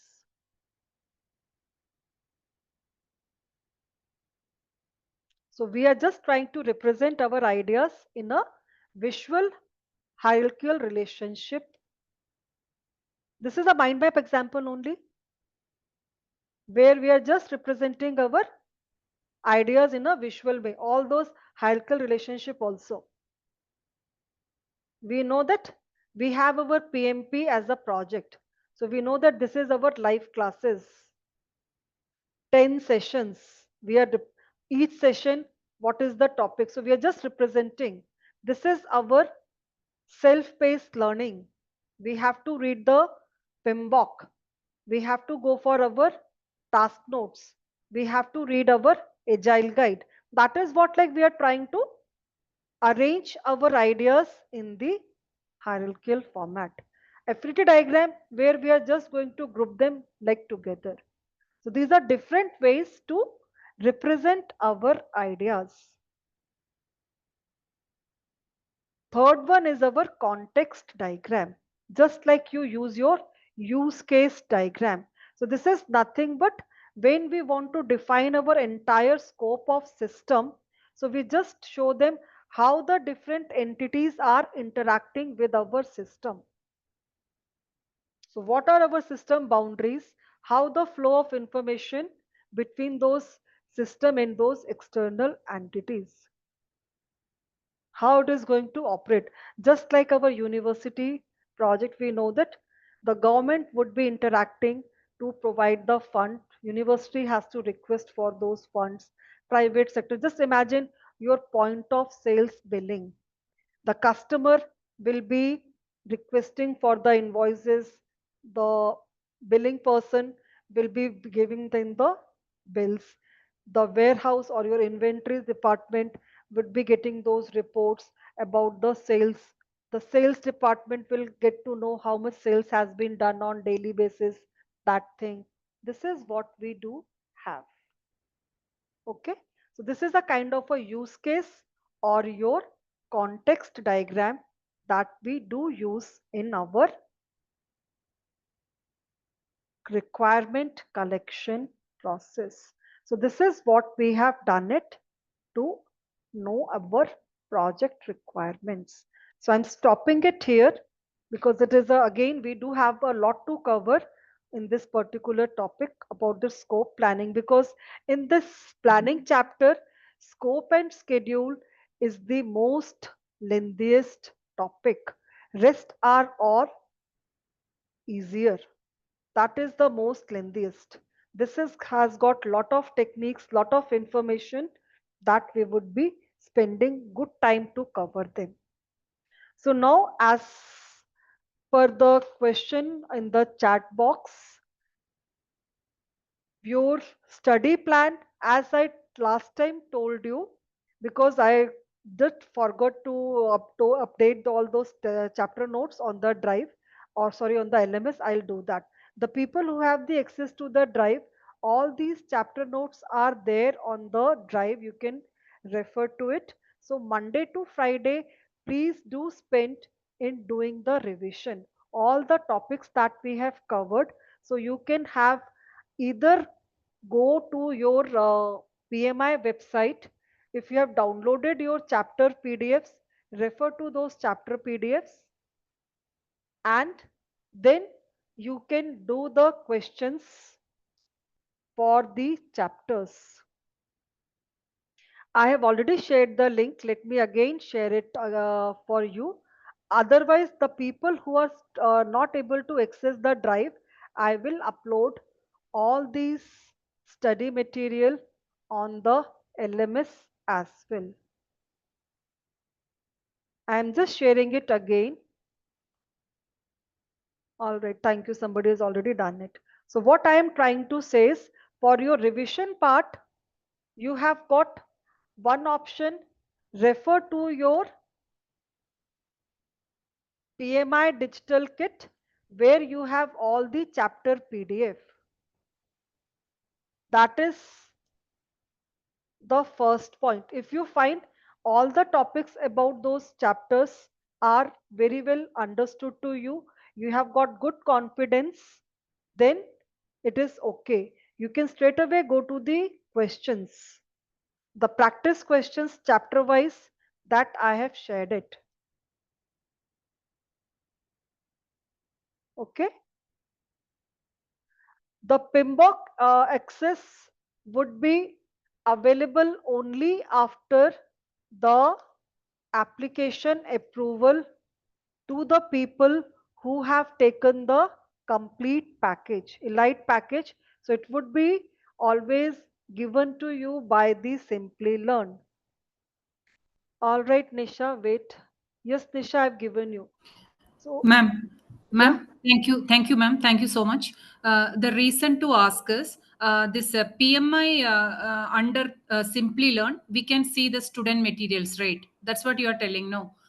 We can see the student materials where we can see all the chapters, like six chapters we can see. So you are also going as per this plan, no? Like right, start the project. Now yes, you are at a module 3. right. Yeah, so we can see a student material also. There we can see some master builder questions Yes. and so many some case studies, some PPT versions are there. That master builder questions are based on the six chapters. So which we Yes. are going anyway. Yeah, so we Ah, have already completed two chapter. So ah, you can go with those chapter wise questions from your mastery builder also. And even I have already shared on the drive as well under okay. the questions folder. Chapter PMP wise questions. PMP PMP questions, questions. right, ma'am? Yes, exactly. So Ah, that is okay. what you can refer to. And Ah, whenever you are referring to these questions, after answering them, do review whether it is correct, whether it is wrong, irrespective of that, all the justification, please go through. That is okay, what ma'am. is my recommendation. Okay, then one more thing. Apart from this, are you suggesting anything? You said no, like this Rita Mulkechi, that Yes. PDF and those things. We need to refer now? It is not a kind of a mandatory, but as of like suppose after going through your chapter PDF, you feel I'm not that much confident to have this understanding on the concept. Then Okay, you have got either go through the class recording, or there are few learners who find reading the books is better for them. Everybody have their own strategy, own okay, ma'am. understanding way, isn't it? If you feel that I have got a very good habit of reading books, I want to learn something new, maybe those reference guides are very good. Rita Mulka is all, even PMI also recommend. That is what, if you feel and you want, you can always refer to those topics there as well. Nothing wrong in that. It is not a mandatory part, but it is all depending on the participant to participant. And one last question from me. Should we read the PM book from the for the exam perspective also, aspect also? After that, you could take up one reading, more than enough. It will not take more than 5 to 6 hours You mean to say because after all the six right, module we are done, yes, then because read the PM yeah, book book. because PMBOK is not based on our PMP content, no, eco Ah, based. It is a totally different reference guide. okay. Okay, so that is what is a totally different way. So it would be a kind of your revision. After Okay. you complete it, that is what like even simply learn will be also giving you once your applications gets approved. So only one time reading is enough. Okay. So, ma'am, one Okay. more thing. You're telling after the fifth chapter, right? In your syllabus, the after the fifth we are done, then only we need to give this assessment, right? This assessment, there are 15 assessments are there, Yes. no? Yes. Okay. So, ma'am, what I'm saying, if each class, right, today after Sunday, no, you please give tell us, no, you please go through all these things. I mean, okay, it's too much for Fine. it's No, not no, as I know. kids No, and no, all. no problem. No problem. That is what I think last time I also mentioned you that you have to read all the chapter one notes. Okay, okay, ma'am. Because we covered it no last year, last time, Yeah. chapter 1 and Uh, chapter 2. So uh, last week we completed our chapter 2. So you mm, could have gone through all the PDFs that I have shared with you. uh, If you want to have a detailed explanation fine. of all those slides, that is Mm, what I guided you. Otherwise, just refer to your PMI PDFs, chapter 2 PDF. Okay. If you find that going through those PDF, which was all the slides which we are using now, if you feel that, hey, I am already having a good understanding about all these techniques, you need not have to go into the detail. No, if you feel that I know what these techniques are, so fine. just refer to that. At any time you find, no, I need to always go for this better understanding about this prioritization technique, then you can refer to the chapter notes or your Rita book or whatever it is, as per your what you feel is working for you in that way. But questions, please do start doing it. That we are sharing you on the drive. I will be uploading it on the LMS also.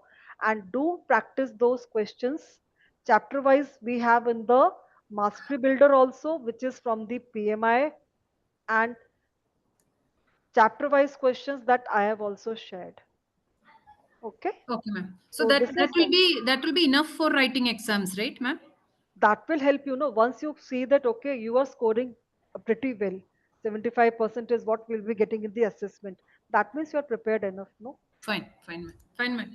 Lindsay, mastery builder is not in the Drive, it is on the PMI digital kit under your student resources. Yeah, yeah, we saw that. We saw that. And we are doing every chapter we are doing after your class. That's great. Yeah, thank That you. is not a kind of an exam type question, but that is based on the understanding of the Fine. chapter, right? Yeah, thank you. So that is what, like, Lindsay, did you access your PMI digital kit or not yet?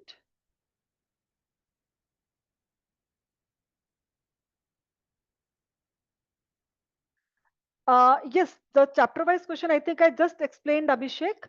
We do have on the PMI website in the digital kit under your student resource, you have your mastery builder questions. You do have one of the shop lifestyle case study in the PDF or PPT format also. Yes, that is what I just mentioned in the beginning of this session, because I haven't uploaded, Lindsay, about our session material on the LMS. I will be doing it after the today's session only. I'll be just going to upload everything on the LMS.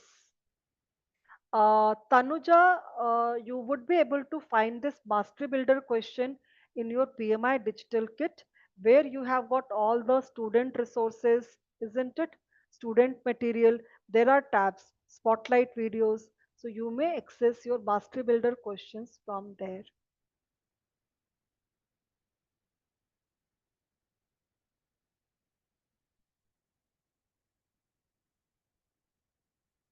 Lindsay, actually, it would be no very difficult for me for the session wise. Why? Because we are running multiple batches.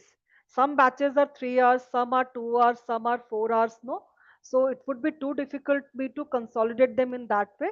So that is what, because we do have a kind of a different topics completed based on the pace.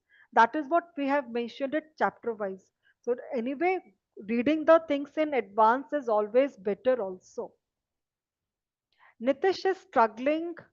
Master Builder questions has the answers also, Deepthi, at the end. All the chapters answers are there at the end of the PDF.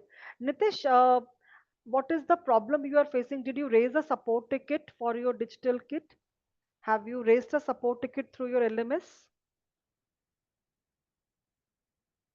All right. So no response from our digital support team. Okay, Nisha, what I can do is I will be creating a Google form where all the participants, those who have the questions that they want to discuss offline, so we can share that question answers on the drive also. So whatever questions you people come across, you can make use of that Google form and you pull it up. I will be answering it and I will be uploading it. Nitish says response received. So wait a minute, Nitish, let me listen to you. What is your problem? If something I can do for you. Yeah, Nitish, please go ahead. I have unmuted you. You can unmute your mic. Yeah, Yeah, hi ma'am. Actually, the digital kit it is showing expired. So I'm in coordination with the ARIA, one of the support member from the Simply Learn. So she has given me one contact number to contact that. So I will try to contact on Monday. So fine. hopefully that will be resolved on that day. Yeah, if it is showing expired, then definitely I can't help it out because you have to get it through the support team only. Okay. So if nothing works, then we can see what we can do for you. Okay. Okay, thank So you, just ma'am. wait till Monday, next session, next Saturday. We can just discuss on that part. Yes, Krishna, wait, I'll give you the unmute access. Yeah, Krishna, please go ahead. Uh, Hello, ma'am. Good evening. Yeah, good evening. Yeah, sometime back you told Nisha, that Pinbox is not for it's for the the exam format, but still we can prefer that. So may know like may I understand what do we expect or the content in the Pinbox? See, PMBOK talks about the standards, principles for the project management. So all the PPTs that PMI has prepared, it is based on the PMBOK only, PMBOK 7th edition. That is what we are referring to. So that is a reference guide that talks about all those. best standards, everything. So what we are doing it is as per that only. So that is what I suggested. After completing our session, if you go through the PMBOK now, you will find it easier to understand. Right now, if you refer to it no, you will find it too boring and too technical, and maybe you will not be able to understand some of those terms and the principles also. So after going through the sessions, that reading will not take more than 5 to 6 hours.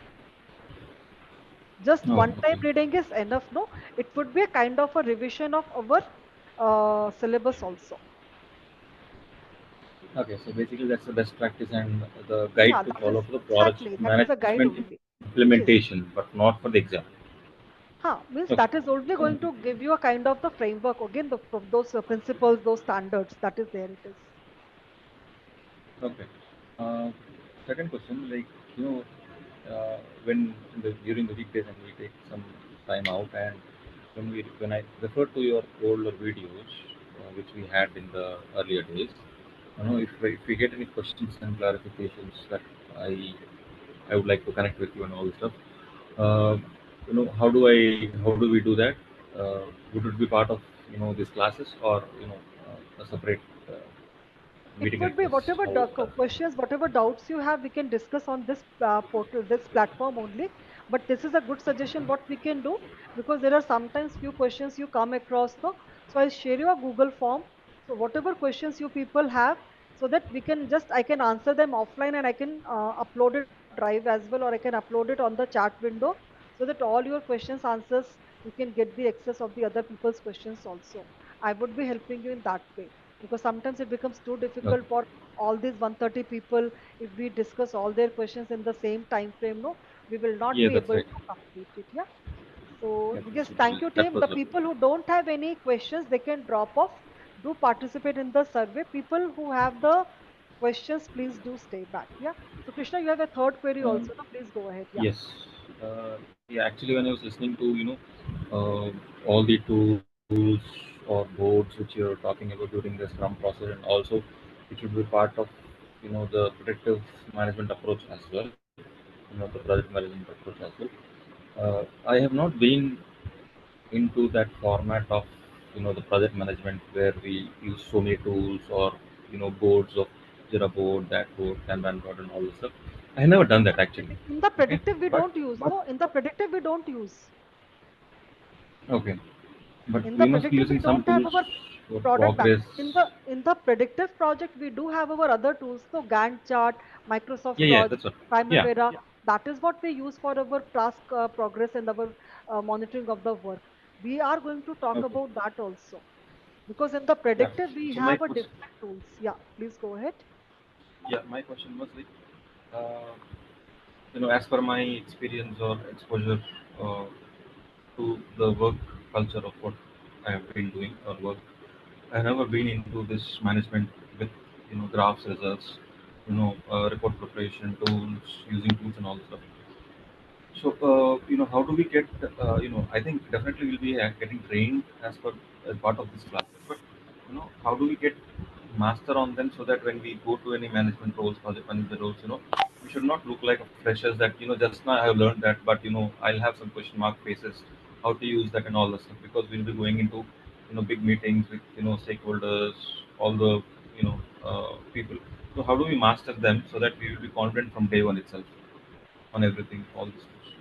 So that is what when we talk about our project management, no. So especially in the predictive, we do recommend that as a professional, as a manager, as a leader, we should learn some of these project management tools which will be helping you in your ongoing project. So there are various things. So because already you know the concept clear, learning these tools, there are so many videos on the YouTube, or you can even the Simply Learn also offers this Microsoft project training, all that you can opt for. Or there are other options also to learn these tools. At least one project management information system tool we should learn as a project manager, because if you have a competency, you can definitely guide your people also. That is what is there. Maybe Primavera, if it is What all is it that which you is have called to see, project management?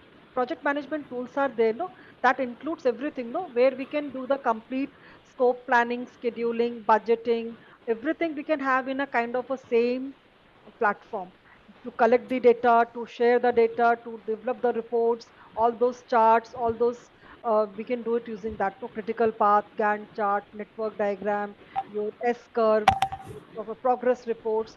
That gives you everything. No Primavera Microsoft project. I'll showcase you because tomorrow we'll do that WBS and all. No, I'll just show you the thing how it looks like on this MS project or the Primavera. That is what we do in the predictive project. We do use these tools. In the adaptive, they prefer the Jira because they work on the sprints. They have their product backlog, sprint backlog, all those stories, user stories. No, so that Jira gives them that kind of all those tools to work with those adaptive.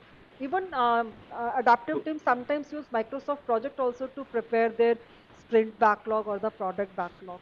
They may use this as well. So, are you going to learn how in the Jira as an example? Are you going to learn how do we prepare those boards and all the things from scratch? Those Jira boards and all, that is what like I just mentioned you the Excel format, no, today. Okay. How it Yes, looks like, this yes, product backlog, how it looks like, sprint yes. backlog, how it looks like. So you may have your own templates which people can prepare. Okay. But tools, because the board, maybe you can make use of the Word or Excel. We know that what should be there in our product backlog, what should be there in our sprint backlog, what should be there in our other things. Yeah. How do we have the access to Jira? It is, I think, cloud-based available. Some free, maybe few days access they offer you. Just you have to check on the internet only about this Jira access. Okay, that is Okay, how ma'am. Thank you Krishna very we much. have to see. Because which tool you have to prefer according to your methodology, whether you prefer to go with the Jira or you feel that no, your what type of methodology you are working with, adaptive or the predictive. Um, it's kind of uh, predictive only. Recently, we All have right. recently a week or 2 weeks back we have shifted to agile way. Fine. Then I Yes. think Microsoft Project would be the better option. That is easiest way to learn. It just looks like a kind of an Excel only. That is the most easiest way to learn. The fastest, I think, 3 to 4 days will be enough to learn all those things. Okay. Okay. Okay. And as an example, like if the current project is support basis, where we get tickets and we, finish the tickets. It's on a ticket basis. The delivery is on ticket basis, but not as a product delivery or something like that. So in this kind of project, like what kind of uh, boards or what kind of tools will be useful because our company or project is not using any specific tools. It's all running on Excel only. So I have to propose them. Then I think you have to make a format for these tickets also, no? Yeah, yeah. Maybe some Something Excel like a that. Kanban chart where we have to-do list in progress, Then I think there is all a those. tool, Trello. Trello is the there. Trello helps us to, if you want to delegate some of the work in the morning to your team members. So Trello gives that with the cards also. It is in the form of small cards that you can allocate to your team member, and you can just make by shifting those cards in the different groups. You can create your own divisions also, just like Kanban boards we have. No, same thing we have. Even the Jira also we do have Jira boards. Even Trello also gives you that.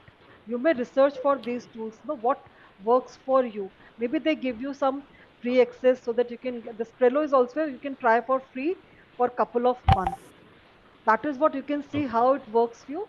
If you find it is going well, you can make use of it. Even ClickUp, that is also wonderful templates they offer you. So you may search and you Yes. can see what works for Can your you give those organization. names in the chat? Yeah, ClickUp, Trello. ClickUp is one platform. Trello is there. MS Project is there. Jira is there. So you may research and you can have a comparative. You may ask all those companies, no, they will be giving you the kind of a presentation, then you Okay. can discuss. Okay. Yeah, Thank you. Krishna. Yeah, okay. This is what we can make use of. All right. Fine. So thank you, team. Anybody else whose question I couldn't answer? Okay, for project retrospective, I will share you. Need help with the PMI. All right, Lindsay, just let me know. Do you have your Digital key with you. I have given you the unmute access. Yeah, ma'am. So I've availed the digital kit and registered, but I'm not able to understand where do I go from the PMI site. Like the Simply Learn, there is a hyperlink, right? You had shown someone last time. So You couldn't get it? You just share me your screen. I can help you out. yeah.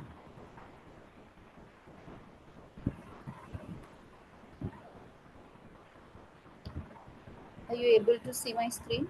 Right. Just Yeah. click on your profile.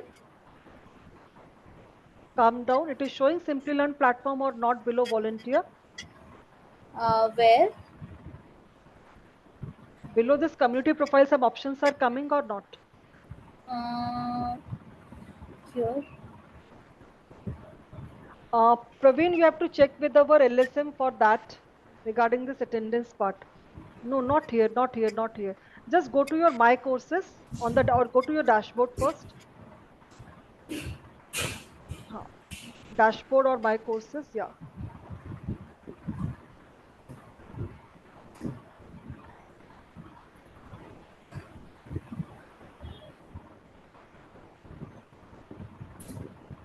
Can I fill this later or? You can fill it later on, I suppose. Yeah. Just come below this volunteer. On the left side, that's menu options like below Yeah. volunteer. Click on the Simply Learn.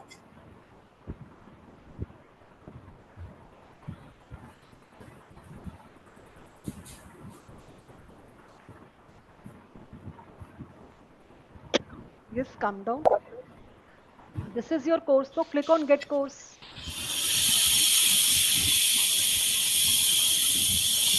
You have to fill it. Okay. Okay. So after this, I can see the questions and all that you said, right? There are three folders, yeah. Okay. Okay, ma'am. I'll check in if There there's are any three, four issue. folders, same no student material, student resources, spotlight videos. You can download all those materials. Okay. Okay, ma'am. All right. Thank you. All right, Kwaku, I am giving you what is your problem. Please go ahead. If I can help you, it's you have used two logins, I suppose. Which one I should give you? Yeah, please go ahead. I've given you the unmute access also. Yeah, I want to show you how I can get my digital key. I All was trying to get it, but for some reason, right. it's not letting me in. Let me share my screen. Where show your screen? How do I do that? Come on, where is it? Click on the share button. There is a green icon must be there on your Oh, yeah, got it. Got it. laptop. Okay. Yeah, from there you have to share entire screen. Window. You received your digital key? No, I don't have it. Um, so Not here. here. Click on continue learning. Oh, sorry. It's okay. This is there no our digital key. Claim digital key. You have to claim your digital key. Yeah, it's not. It's not letting me do that. Attend the okay. It is showing. Did you attend the first session or not? Oh, no. That is the reason. In that case, you have to reach out to our support team. Just connect Okay. from this Simply Learn only. Click on this help, and there you can just chat with that area and ask raise support ticket. So our support team will be helping you on that. Okay. Okay. So until and unless you would be able to claim the digital key, you will not be able to access the PMI study material. Okay. So raise a support ticket and our support team will be assisting you on that. Okay, because I just paid yesterday, and I was enrolled yesterday as well. All right, you start. No, no problem. Connect with our support team Okay, or chat with our learner success manager. Uh, okay, they will guide you. Okay, for any issues.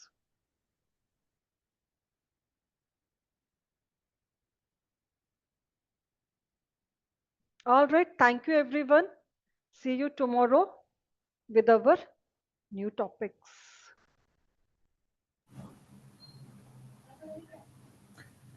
Thank you, Ranjita ma'am, for an insightful session, and a big thank you to everyone for your active participation.